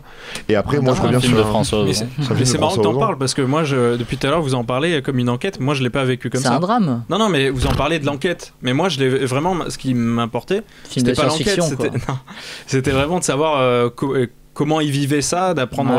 Enfin, en fait, parce que t'as vu le film dans le bon sens, quoi. Non, mais c'est un souvenir qui revient d'un coup pour des personnes, par exemple, qui pouvaient l'avoir oublié, enfin pas oublié, mais par exemple le personnage de Denis Ménochet. Lui, il a pas pris au corps ce souvenir-là. Il a une belle vie, il a une belle enfance.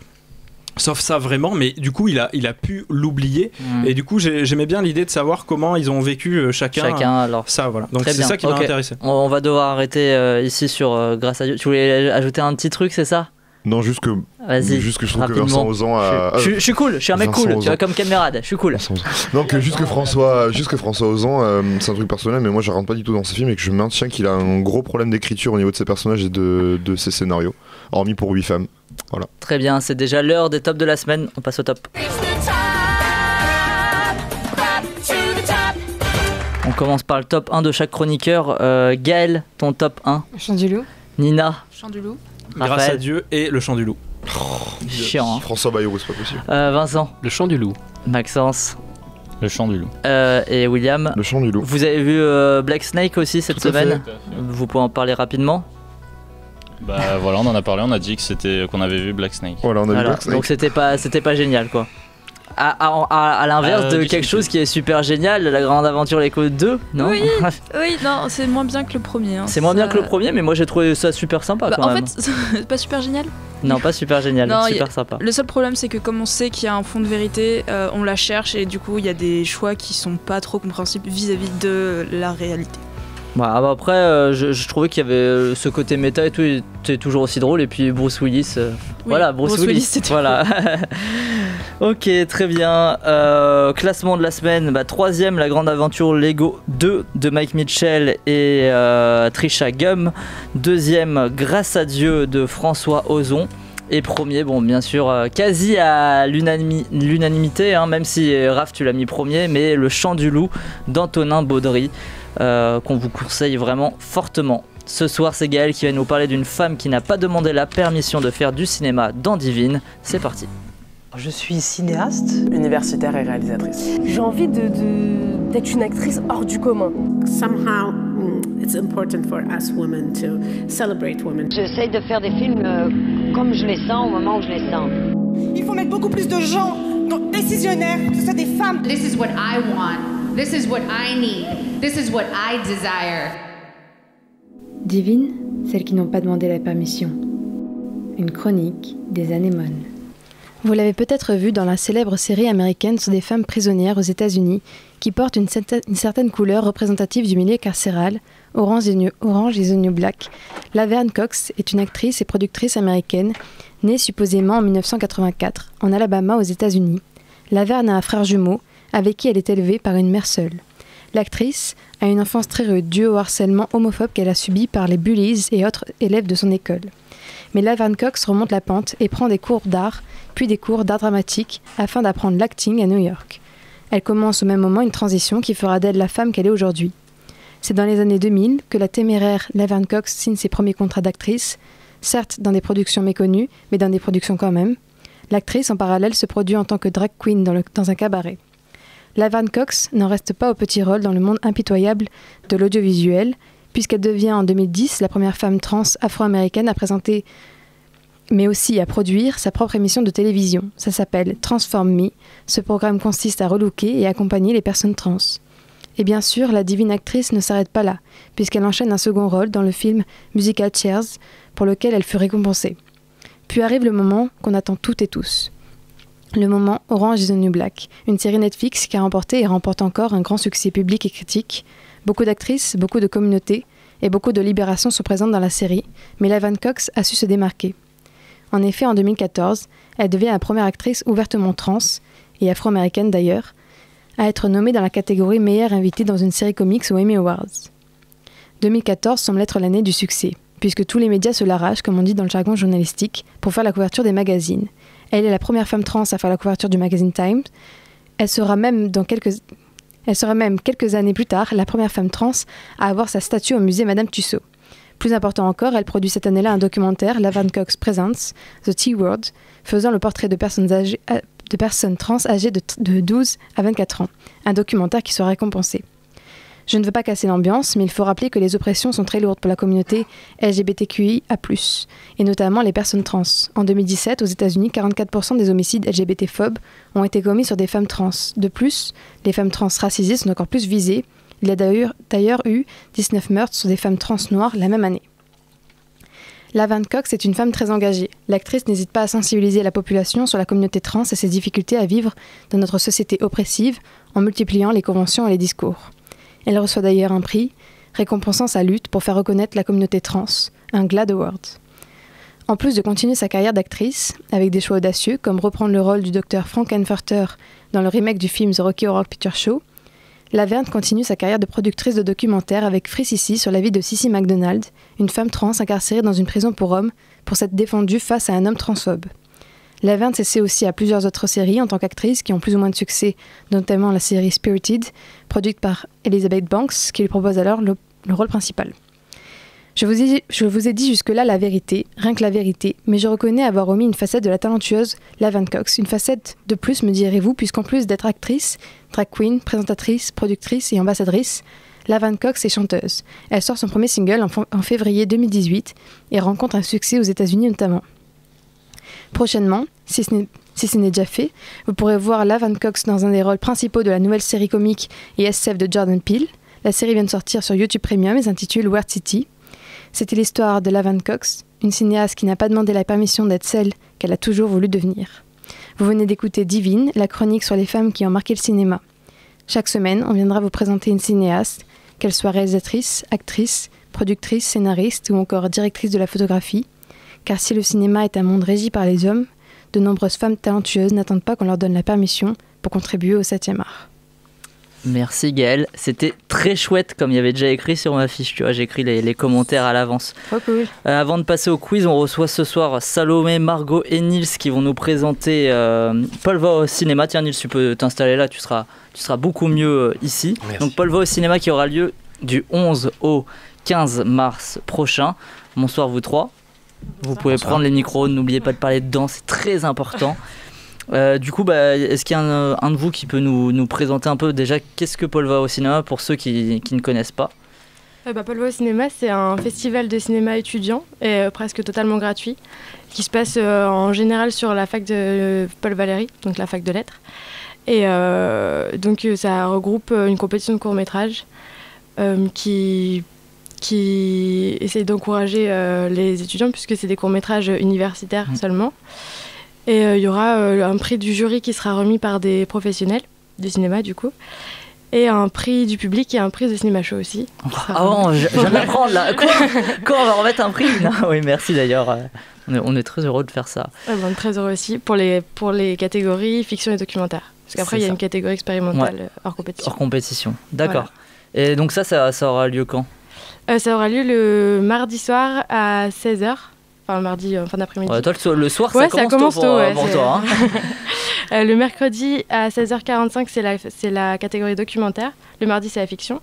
Et le jeudi, à 17h, c'est la catégorie expérimentale. D'accord. Voilà. On a encore une belle programmation et tout cette année avec de nombreux invités. Vous pouvez nous en citer quelques-uns, quelques temps forts du festival cette année. Oui, du coup, je vais vous parler des invités pour les longs métrages, les 7 longs métrages qu'on a sélectionnés. Attends, je te rapproche le micro parce que tu vas te tuer le dos là. Donc, on a sélectionné 2 très beaux films d'animation français, Les Triplettes de Belleville qui sera pour l'ouverture du festival, et Le Tableau de la Guillonie avec Antoine Saugier, le chef décorateur. Donc il viendra aussi, il fera une masterclass le jeudi où il pourra nous parler un peu plus de son métier. On a aussi 2 avant-premières, une en présence de la réalisatrice Manon Hott pour son documentaire De cendres et de braise, et un film italien, La Vita in Comune. Le cadreur Giuseppe Maio viendra de Rome, pareil, pour nous faire une masterclass et aussi pour présenter le film. On a, en plus, on est très content d'avoir Les Filles du Soleil qui a été sélectionné à Cannes cette année. Ouais. Il parle donc des combattantes kurdes. Et donc on aura Cyril Pavot qui est le premier assistant qui viendra présenter le film. D'accord. Aussi un très très beau documentaire Après l'ombre de Stéphane Mercurio, toujours en présence de la réalisatrice, qui parle des prisonniers de longue peine qui ont en fait monté une pièce de théâtre. Un film présenté par Les Anémones, Évolution, en présence de la réalisatrice. Ouais. Et on est... Et ouais, nous aussi on ramène la réalisatrice, attendez, hein. Oh. Et on est très fiers aussi d'avoir une masterclass de Robert Guédiguian, qui sera là ensuite le soir pour présenter le film Les Révoltés à l'Utopia. Donc c'est la seule séance. J'avais pas vu qu'il y avait Robert Guédiguian. Il y a Robert Guédiguian qui revient. Oui. Ah, mais je vais leur parler de l'Estac, hein. C'est ça. Avec Edgar Morin aussi le soir. Et puis enfin, donc, un dernier film québécois cette fois, Les Mauvaises Herbes, qui sera présenté par André Gaudreau, qui vient du Québec, du coup, pour une semaine à Montpellier. Voilà. Facile à bien venir à Montpellier aussi, souvent. Et une sacrée programmation et tout. On peut retrouver toutes les infos du coup pour les séances où ça. J'ai vu qu'il y a les fascicules déjà d'ailleurs qui sont très jolis cette année. J'aime beaucoup l'affiche aussi. C'est gentil. Alors toutes les informations on peut les retrouver sur le Facebook de Paul va au cinéma ou sur le site WordPress aussi, et sinon dans tous les catalogues qui circulent partout sur les campus et dans la ville, vous pouvez aussi retrouver toutes les informations. Il y a aussi des rencontres du coup avec des professionnels de la région, souvent des tables rondes, tout ça. Donc ça se passe aussi sur Polva. Et c'est le lundi 11 mars. En fait, on a une table ronde qui s'appelle Parler de son film, de son projet de film pour le faire exister, qui est du coup avec différents regroupements de producteurs. On a l'APIFA qui est de la région, mais on a aussi la FJPI qui est une organisation nationale. Et avec eux, on a aussi le directeur de Via Occitanie, et la table ronde sera animée par Marin Rosenstiel de Languedoc-Roussillon Cinéma.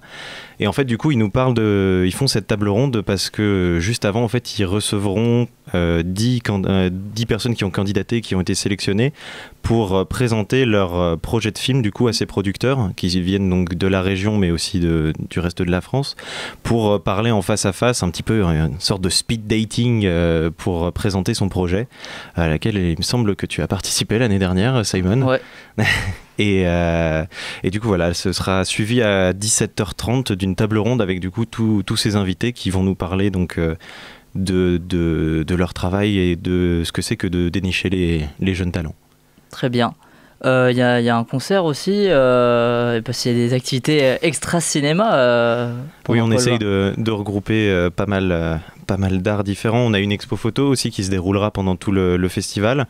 On a un concert du coup qui sera jeudi soir, qui sera un concert de Ondaya, qui est de la musique afro-latine, que je vous invite à venir découvrir aussi dans le teaser de Polva au cinéma, qui utilise une de leurs musiques.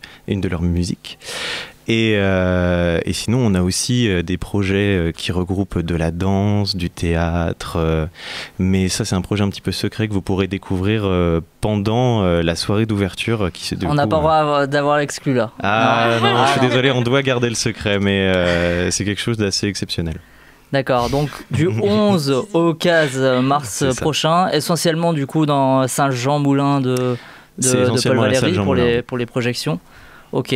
Un dernier petit mot sur le festival. Après, il y aura aussi des choses sur le campus en général. Il y aura un stand de réalité virtuelle aussi. Ah oui. J'ai vu. Et ça, il y avait déjà l'an dernier, non? Oui, aussi. c'est toujours Chuck Pratt qui l'a fait. Et cette année, la nouveauté aussi, c'est deux nouveautés. Un atelier de table mash-up. Donc pour apprendre un peu à appréhender le montage, même si on ne s'y connaît pas du tout et tout, ça aura lieu le mercredi finalement. Et des projections de courts-métrages professionnels, parce qu'on participe à la fête du court. Le thème cette année, c'est le mouvement. Et donc voilà, je vous invite à y aller, c'est très très beau. Très bien, bon, sacrée 5e édition, c'est ça, en perspective. Je vous invite à rester avec nous si vous voulez pour le quiz de The Cinema Show qui est ce soir orchestré par ce soir. Non, ce soir, je n'ai pas son prénom. On peut faire un quiz qui s'appelle ce soir, si tu veux. Ouais, on peut faire un quiz spécial ce soir. Alors. Ouais. D'ailleurs, le soir commence souvent à 16h ici, donc ça tombe bien. Non, c'est un concept. C'est Raphaël et Nina qui nous présentent le quiz ce soir, c'est parti. The game is on.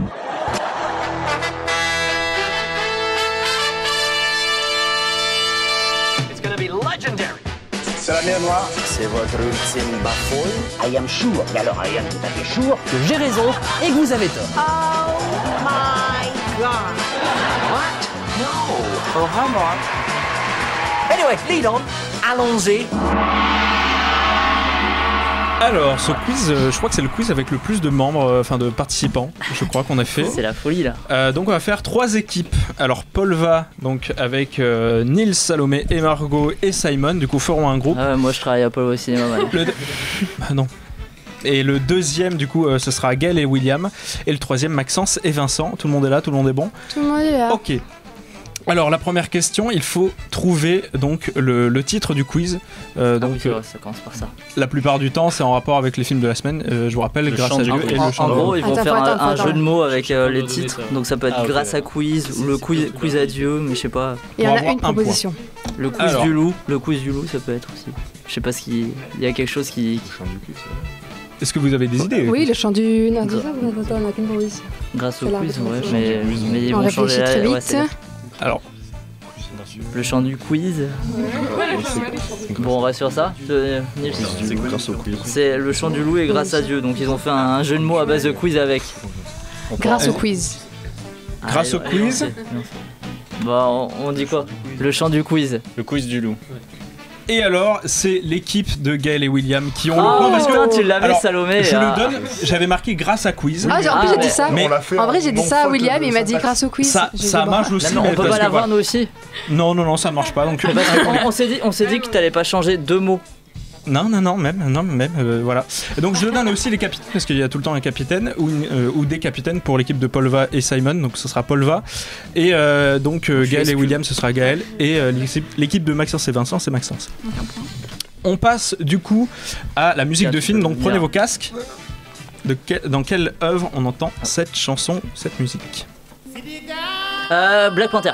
Exactement. Black Panther de Ryan Coogler, Oscar de la meilleure musique pour Ludwig Göransson. Donc ça fait 1 pour l'équipe de Polva et 1 pour l'équipe de Gaël.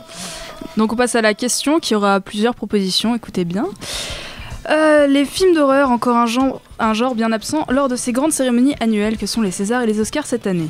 Le site Bloody Disgusting a décidé de remédier à ça en créant sa propre édition des Oscars version horreur. Il a donc élu le meilleur film d'horreur de l'année 2018, selon vous, qui est le lauréat entre Halloween, Sans un bruit, Suspiria, Hérédité ou Mandy.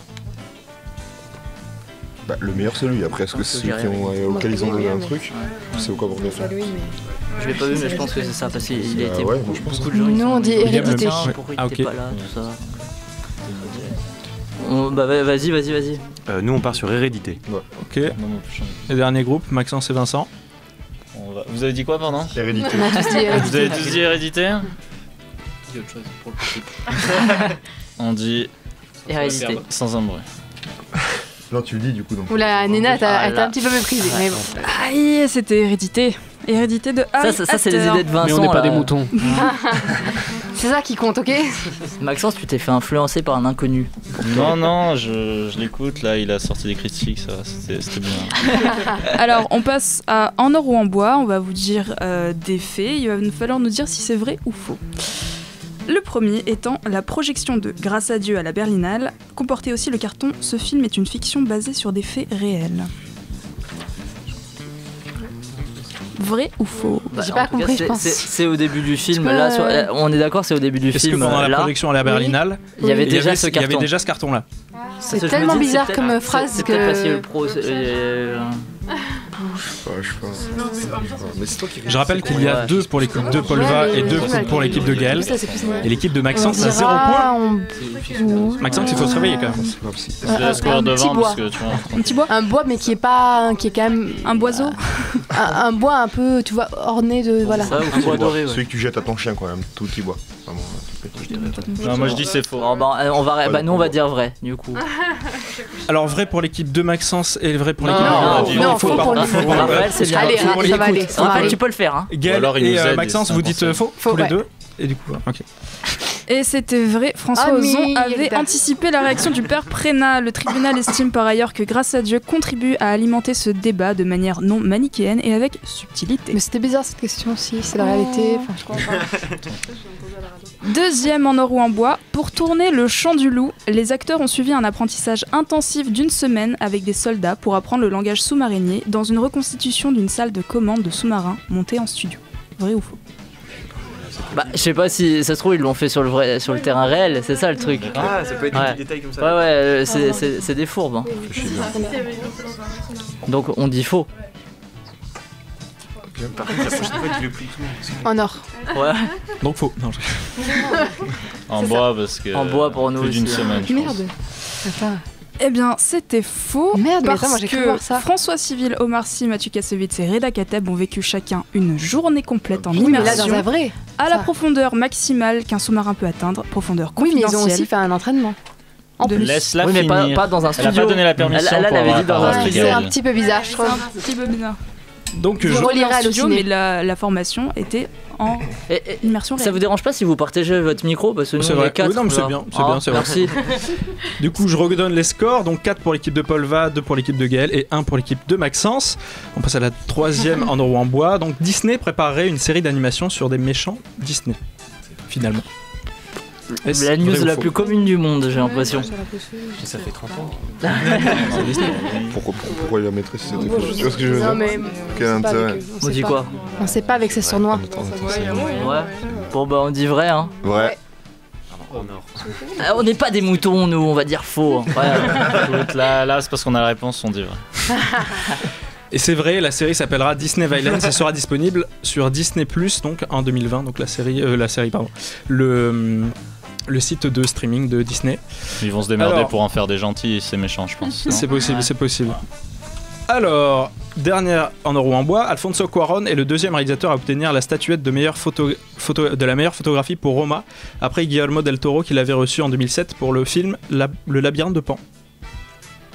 Tu peux répéter la question Est-ce que c'est la deuxième Alfonso personne qui a reçu le prix? Oui, non, je pense pas. est le deuxième réalisateur à obtenir la statuette de la meilleure photographie pour Roma, après Guillermo del Toro, qui l'avait reçu en 2007 pour le film Le labyrinthe de Pan. Est-ce vrai ou faux? Le réalisateur a reçu la statuette. Je sais que c'est le premier à avoir gagné le même soir, réalisateur et photographie. Mais après, je sais pas si c'est le. Pourquoi il aurait jeté chercher ça? Il y a 5 pour l'équipe de Polva, 3 pour l'équipe de Gaël et 2 pour l'équipe de Maxence. Le deuxième réalisateur. Nous on dit faux. Ouais, voilà, c'est. Ah, bah, je suis trop dit, on dit faux du coup ou on dit vrai? Je dis faux, mais j'ai peur. C'est le deuxième à avoir reçu les deux. Mais... Quand on donne une réponse, tout le monde le suit. Nous, on a répondu après. Bon, on dit en bois. Tout le monde dit en bois. Ouais. Non, nous on a dit faux. Il n'y a pas de risque. Eh ben, c'était vrai. Eh bien, c'était faux. Il est le premier réalisateur à obtenir ce prix. C'est Guillermo Navarro qui a reçu l'Oscar de la meilleure photographie pour Le labyrinthe de Pan. Mais tu t'es dit, Guillermo, mexicain, c'est tous les mêmes quoi. Hein, c'est vrai, je me suis dit ça. Alors on passe à la Netflix and Quiz. Une nouvelle association s'en prend à Netflix comme chaque semaine. L'AFCAE, Association française des cinémas d'art et d'essai, reproche à la plateforme quelque chose en prenant Roma pour exemple. De quoi s'agit-il? Vous avez 5 propositions. De mal sous-titrer les films, de permettre aux utilisateurs de voir le film en couleur grâce à un code, d'obliger le public à s'abonner pour voir un film, de ne pas laisser de liberté aux réalisateurs ou de présenter leur film en festival. Bon, bah, tout le monde là, non, c'est mal sous-titré. On l'a dit en début d'émission dans les news. Mais fais comme si on savait pas, Simon. Oui, joue le truc, je pense que c'est ça. Tu vois, juste pour revenir dessus, c'est grave vrai parce que, étant bilingue espagnol, du coup, je regarde pas mal de films espagnols et c'est très mal sous-titré en général les films. J'ai vraiment l'impression que t'as besoin de le dire à chaque émission. Mais non, mais je le sais, j'avais remarqué pour Roma, je trouvais qu'il y avait des expressions qui étaient très mal traduites et c'est pour la majorité des films espagnols. Alors, Nina. En réalité, c'est d'obliger le public à s'abonner pour voir un film. C'était un petit trick. En gros. Je l'ai pas dit, je me suis dit vous avez peut-être fait une connerie, je vous ai sous-estimé, donc je suis désolé parce que je sais que c'est l'ATA qui a foutu la merde pour les sous-titreurs, mais pas voilà. Bien essayé. Tout le monde a foutu. Non, mais ils ont dit le choix que vous laissez à votre public, c'est ou bien vous vous abonnez à Netflix ou vous pouvez découvrir notre film sur un petit écran, ou bien vous ne le voyez pas. Ce n'est pas un choix, c'est une obligation. Cela s'appelle la privatisation d'une œuvre. Très bien. On passe à qui a dit. Du coup, je vais. Ah là, c'est rapidité. Hein. Voilà, c'est la rapidité. Du coup, vous le sortez direct. Hein. Je vais dire le discours d'une personne. Faudra trouver qui. Le discours, il a déjà dit. Donc. Discours ou n'importe quoi. J'avais rédigé et confié un message à mon équipe française. Coréda. J'ai pas. Coréda. Vous avez compris que j'avais voulu dire ça. Mais c'est pas. Mais bon, l'équipe de Maxence, ils ont peu de points. C'est pas vrai.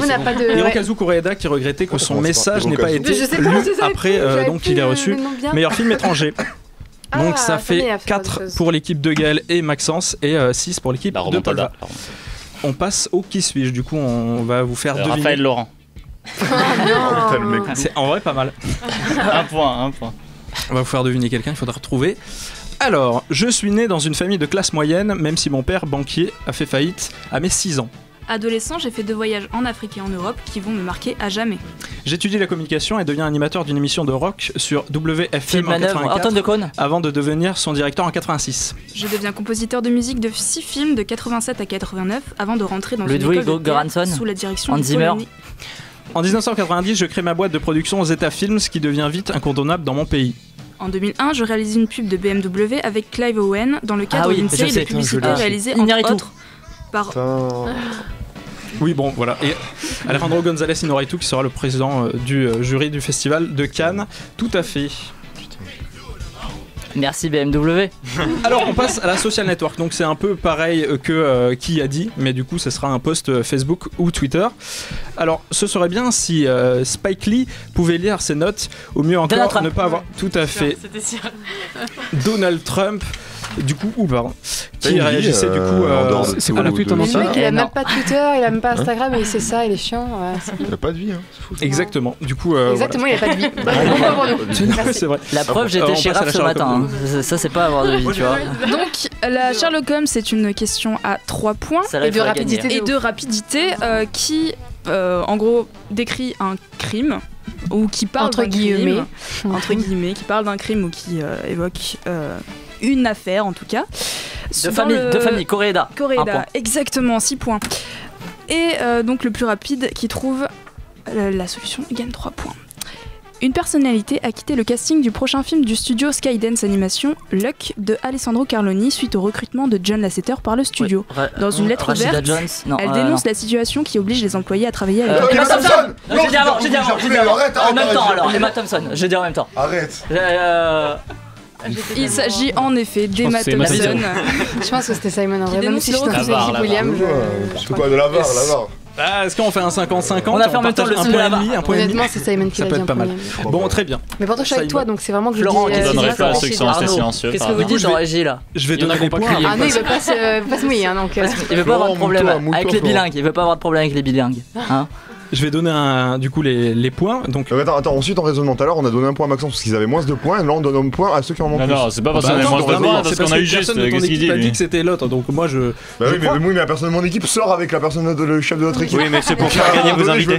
Cela ne nous regarde Je veux pas. quand même gagner, je m'en fous. N'importe quoi, c'est gagner avant l'amour. Du coup, il y a 11 pour l'équipe de Polva, 4 pour l'équipe de Gaël et 4 pour l'équipe de Maxence. On va passer à un quiz spécial Oscar et César. Alors, qui c'est celui-là? Donc je vais donner le nom d'un personnage d'un film et il faudra retrouver de quel film vient ce personnage. Un personnage oscarisé ou césarisé, j'imagine. Exactement. Voilà. Il le dit pas, vas-y. Ali Campana. Mohamed Ali. Alors qu'il s'appelle vraiment pas Ali Campana. C'est Oscar et César 2019 du coup. Ah, 2019. Marshall Ali. Green Book. Enfin, il faut dire un film en fait. Ali Campana, du coup. Si Bill Street pouvait parler. Alors je dis clairement c'est Oscar, donc voilà. Ouais, c'est un personnage qui est aux Oscars. Non. Bohemian Rhapsody. Ah bah ouais, Bohemian Rhapsody. Non. Ça me stresse. C'est aussi du chant, mais pas Bohemian Rhapsody. Mais non, Oscarisé. Star is Born. Star is Born, tout à fait. Ah oui, c'est vrai. Lady Gaga. C'est vrai. Star is Born de Bradley Cooper. Mais Maxence, où étais-tu sur cette question? La honte à Maxence. Elle était pour toi. Alors, prenez les casques parce qu'on va passer à la réplique de film. Du coup. Ah oui. Voilà. Dans quel film on entend cette réplique? Just wondering about family. You remember how Paul was with Mom? Les frères Sister. Yes. Voilà, c'était une victoire en duo. Voilà. On reconnaît que Joaquin Phoenix ne parle pas dans sa barbe. Ça fait 13 pour l'équipe de Polva du coup. Pas mal. On passe à Merci Québec. Je vais dire un titre de film en québécois. Il faudra trouver de quel film il s'agit. En français ou en bien original. évidemment. Un coin tranquille. Sans un bruit. Sans un bruit, exactement. Ah merde, Ouais, A Good Place. Parce que A Quiet Place, en fait, il s'appelle A Quiet Place en VO et du coup comme les Québécois ils traduisent mot pour mot, voilà. Ça va beaucoup trop rapide. Nommé, je sais plus comment dire. Le pas tourné, donc là ils disent même plus les scores tellement on est loin devant là. Oui, les scores, on en a plus. Bah du coup ça fait 14 mais voilà, 14 et 4-4, ça n'a pas évolué pour vous deux. C'est bon, désolé. c'est bon. Non, mais Il y a une question à 10 points ou pas? Il y a une question, peut-être 10 points. Donc le pas tourné, laquelle de ces personnes n'a pas remis de prix pendant les Oscars et les Césars 2019? On n'a pas regardé nous. C'est rapidité ou c'est... Non, elles vont donner... Donc... Parce que sinon tu veux dire n'importe quoi. Ma mère n'a pas donné le prix, donc c'est bon. Donc, entre Sarah Paulson, Queen Latifah, Aquafina, Diane Kruger, Steffi Selma, Laurence Arnay. Attends, mais t'en as 1000. Il y en a trop là. J'en ai noté 3. J'en ai noté 3, ça va. Je répète. Sarah Paulson, Queen Latifah, Aquafina, Diane Kruger, Steffi Selma et Laurence Arnay. Laquelle de ces personnes n'a pas remis de prix pendant les Oscars et les Césars 2019? Moi non plus, je pense à elle aussi. Ouais. Bon, pas En même temps, je Non. Non. Mais c'était pour être sûr. On a une réponse, mais on attend que les autres répondent. Hein. Ouais, quand même. Je suis sûr c'est elle. Vas-y, vas-y. Bah, William, tente, vas-y. Laurence Arnay. Si je pense qui c'est peut-être. Vous dites Maxence? Ah oui, d'accord. Bah vas-y. Latifa. On dit Diane Kruger, nous. N'importe quoi. N'importe quoi, elle a donné Diane Kruger, c'est la seule qu'on est sûr, mec. Mais tu l'as vu, Simon, tu l'as vu. Et Arnay, elle l'a vu, t'as dit. Mais moi, je sais pas qui c'est. Donc je C'est peux celle pas. dans Bravo, la Chic Maxence. Famille. Merde. Oh, je suis con. Ah non, elle a rien donné. Latifa. Non, mais il m'a dit fais-moi confiance, c'est l'ancienne ministre, il m'a dit bah moi je Latifa crois. parce qu'elle a juste présenté un des films qui était nommé pour le nominé, je sais jamais, pour le meilleur film. 5 points. Non, pas encore. C'était quoi une Latifa? Ça fait 5 points en tout cas pour vous, Maxence. Oui, ça c'est pas mal. Qui en avait donné Vous passez deuxième devant l'équipe de Gaël et c'est pas mal. Mais bon, l'équipe de Polva est à 14 points, donc c'est assez compliqué pour attraper. On va passer au résumé raté. Donc je vais résumer un film mais de façon très ratée comme d'habitude. De toute façon, je parle mal. Donc, oui. voilà. C'est l'histoire d'un couple dans le genre les bidochos. Est-ce que la garde? Lui, tout le passionne, sauf sa femme. Pourtant, le début, ça matchait bien entre eux, mais le bougre aime bien aller voir ailleurs. Du coup, elle se venge, bien décidée à l'humilier. La madame décide de tenter son homme à courtiser pour rester poli. Une jeune, une jeune Jean-Pierre. Exactement. Putain, je l'ai La vu mademoiselle de Jean-Pierre, Emmanuel Mouret. Merde, fait chier. Et donc tu remontes à 6 points, Maxence. Votre équipe remonte à 6 points. Est-ce qu'on a le temps pour faire le casting 5 étoiles? Oui, vas-y. Parce que non, mais parce qu'on avait mis. Alors On doit se rattraper, Raphaël. Alors, réexplique. Là, c'est clairement une question de rapidité. Donc je vais donner le casting d'un film et il faudra retrouver quel film c'est. Quel film? Alors, attends, répète, c'est quoi? Je vais donner le casting du film, mais il faudra avec le casting. Oscarisé, césarisé toujours. Ouais. Alors, Denis Ménochet, James Thierry, Olga Kurilenko. Dans la Denis l'empereur de Paris. Jérôme, exactement, l'empereur de Paris. Donc de Jean-François Richer. Donc ça fait 15 pour l'équipe de Paul Vous avez donné des réponses quand même. Avocasque, on passe à la musique de film. Dans quel film peut-on entendre cette musique? Guy. Je dirais Guy jusqu'à la fin. Bohemian Rhapsody, rien à voir. Green Book. A Star is Born. Si Bill Street pouvait parler. Je regarde Nina. Si tu peux me dire des indices dans tes yeux, vas-y. Ça marche pas. César. Un amour impossible. Sherazade. Mademoiselle Jean-Pierre. Je joue plus là. Maman Flo, je sais plus quoi ça va. Amanda. Oh putain, elle est marrant. C'était bien, et même Amanda. Du hasard en plus. Bah ouais, je l'ai pas vu. Amanda de Michael Hers, une musique de Anton Sanko. Alors, on va passer au duel time. Il y a combien juste avant le duel time? Donc ça fait 16 pour Paul Va, 4 pour l'équipe de Gaël et 6 pour l'équipe de Maxence. Bon, dans tous les cas, on est sûr de pas perdre. Exactement, c'est rare. C'est forcément rare avant duel time. 5 points. Alors, du coup, ça sera des questions à 5 points, mais pour chaque équipe, ce sera une question différente. Et du coup, on gagne ou on perd ses points en fonction de notre bonne ou mauvaise réponse. Si on perd 5 points. Et donc, attention, ça va être Simon, là. les capitaines, donc dans votre cas, puisque c'est vous et Simon n'aura pas le droit de répondre à cette question, qui vont répondre à la question. Et pour l'équipe de Gaël, donc ce sera Gaël, et pour l'équipe de Maxence, ce sera Maxence. Et vous avez le droit de choisir votre thème, puisque vous avez le plus de points.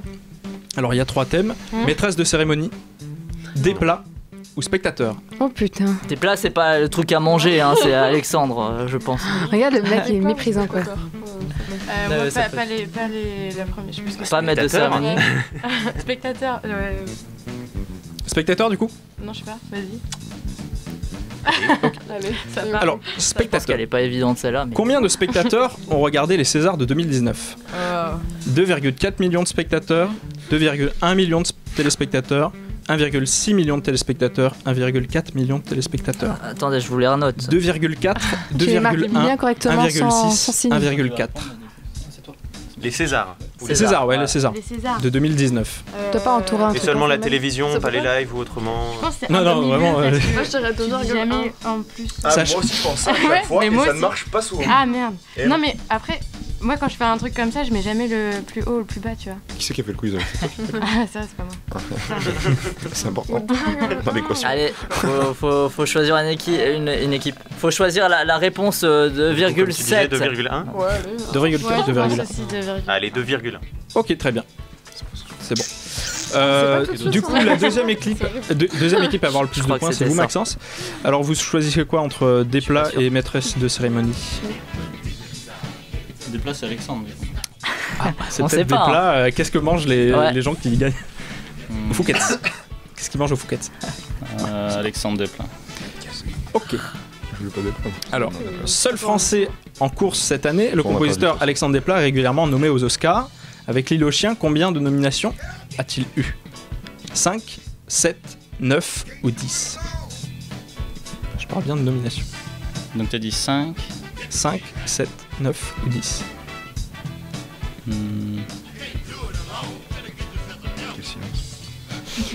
7. Moi j'entends le bête comme ça, c'est bien. Excusez-moi, vous avez dit combien de téléspectateurs? Je me souviens, je l'ai pas. On a dit 1,6 je crois, on a dit 1,6. 2 points. Ok. Est-ce que je peux dire 9 finalement? Non? Ah bah non. Ah bah d'accord. Ouais, ça se trouve t'auras bon, hein. 7 c'est pas mal je trouve. Du coup il vous reste maîtresse de cérémonie. Je prendrais ça, oui. Comme plat. Oui. Qui n'a jamais été maîtresse de cérémonie, César et Oscar confondus? Cécile de France, Jane Fonda, Juliette Binoche ou Liza Minnelli? Aucune idée. Diane Kruger. Non, vas-y, répète s'il te plaît. Donc qui n'a jamais été maîtresse de cérémonie entre Cécile de France, Jane Fonda, Juliette Binoche et Liza Minnelli? Extrêmement dur. Extrêmement dur, je précise. Attends, est-ce qu'on peut... Maîtresse de cérémonie, c'est ce qu'a fait Cadmeras? Liza Minnelli. Liza Minnelli. Christine Scott Thomas. Non, Christine Scott Thomas, elle est présidente. Trop tard, j'ai dit Liza Minnelli. Liza Minnelli. Moi j'aurais dit ça, mais je sais pas. Ouais. Alors les réponses. Le nombre des téléspectateurs, c'était 1,6 million de téléspectateurs. Donc c'est ce qu'on a tombé. C'est entouré là. C'est entouré, hein, ouais. Ah, dommage. Du coup, de toute façon, Desplat, c'était pas 9, c'était pas 7, c'était 10 nominations et 2 Oscars. Pas de regret pour Maxence, pas de regret. Pas de regret. Bon bah on a gagné. Et il s'agit de Juliette Binoche qui n'a elle a pas une jamais gueule, mec. T'as envie été de... maîtresse de elle est cérémonie. pas super souriante, t'as envie de te suicider. T'imagines, elle fait maîtresse de cérémonie. C'était la seule dont je me disais, ça, je suis sûre. La poésie par William Nouguet Kennedy. Mais non, mais c'est vrai, je l'adore, mais t'as envie de te suicider. Victoire de Paul. Mais va pas la voir au cinéma alors, hein, mec. Attends. Marie qui fait le. Allez, s'il vous plaît, les enfants, on se calme. Je fais comme Macron là, les enfants. Marie dit qui fait le quiz d'habitude que le score de Polva est légendaire. Je pense qu'elle parlait du score avant la descente. Peut-être celui-là. Enfin, moi, je pense que c'est acceptable. Demain. Rappelle le score peut-être, Simon, parce que 11. Ah. Et nous, on rappelle pas notre score minable ou pas? On a moins 1 quand même, c'est joli. Et donc, Florence, si tu veux, tu peux marquer moins 1. Oui, non, tu peux marquer moins 1. Ou tu peux marquer c'est des nuls aussi. Ouais, comme tu veux. Allez, Gaël, demain, événement des anémones. Oui, voilà, oui, mais c'est bientôt plein, donc mais bon, je le dis quand même. Tu le dis quand même. Conférence pour faire style, nous on a des événements pleins. Transidentité dans la littérature ado au bookshop à 19h, mais il faut réserver. Mais ne venez pas du coup parce qu'on est plein. Vous pouvez venir, mais pas sûr que vous ayez une place assise, juste, pas très grave non plus. Tu vends super bien l'événement. Non, mais vous aurez mal parce que ça dure 2 heures, vous serez debout en fait. Elle a pas besoin de le vendre, tu vois. Ça se vend tout seul, ça se vend comme des petits pains. Voilà. Très bien, merci à toute l'équipe présente ce soir, à Arnaud pour l'audio, à Florent pour qui c'était la première à la vidéo. Remerciements aussi à Margot, Salomé et Nils pour être passés sur le plateau, nous présenter Polva au cinéma qui se tiendra du coup du 11 au 15 mars prochain sur le campus Paul Valéry et à d'autres petits endroits, notamment l'Utopia. La semaine prochaine, on débattra de 3 films, Mary Stuart, Reine d'Écosse de Josie Rourke, Celle que vous croyez de Safin Ebou et Apprenti parent de Sean Anders avec Mark Wahlberg et Rose Byrne. De Simon. Il vous a sauvé de jusqu'ici. Oui, voilà. Bien. Alors juste n'allez pas le voir, même si vous avez envie, n'y allez pas. Jusqu'ici tout va bien. Avec Guy Lelouch et Malik Bentala, faut pas y aller. Genre vraiment pas. Guy Lelouch peut-être. Guy Lelouch. Non. En plus, j'avais déjà commencé à préparer des transitions pour Jusqu'ici tout va bien. Change, vraiment. Jusqu'ici tout va bien pendant l'émission. Voilà, c'est attends. Parce que le spectacle d'Arnaud Manoff s'appelle Tout va bien, c'est au Quorum en février. Wow. Et puis il y avait une émission télé qui s'appelait Jusqu'ici tout va bien et elle a duré 2 mois. Il y a Jean Sanderson qui dit tout va bien. Voilà. Merci pour moi. Ok, dimanche, le jeune musicien suédois Ludwig Göransson a remporté son premier Oscar de la meilleure musique composée pour un film pour Black Panthers. Le Black Panther tout court même, le suédois qui nous avait déjà étonné en 2015 avec Creed est maintenant déjà consacré à seulement 34 ans. L'avenir semble radieux, d'autant plus que Ludwig n'est pas seulement compositeur de musique de film, il est aussi producteur de musique. C'est lui qui se cache notamment derrière toutes les productions de Donald Glover aka Childish Gambino. Les deux hommes s'étant rencontrés sur Community. Ainsi, pour se quitter ce soir en beauté et puisqu'il commence à refaire chaud sur Montpellier, écoutons-nous l'électrisant Feels Like Summer composé par Childish Gambino et le nouveau oscarisé Ludwig Göransson. Bonne semaine à vous, The Cinema Show c'est tous les mercredis sur Radio Campus Montpellier, mais c'est encore un peu maintenant.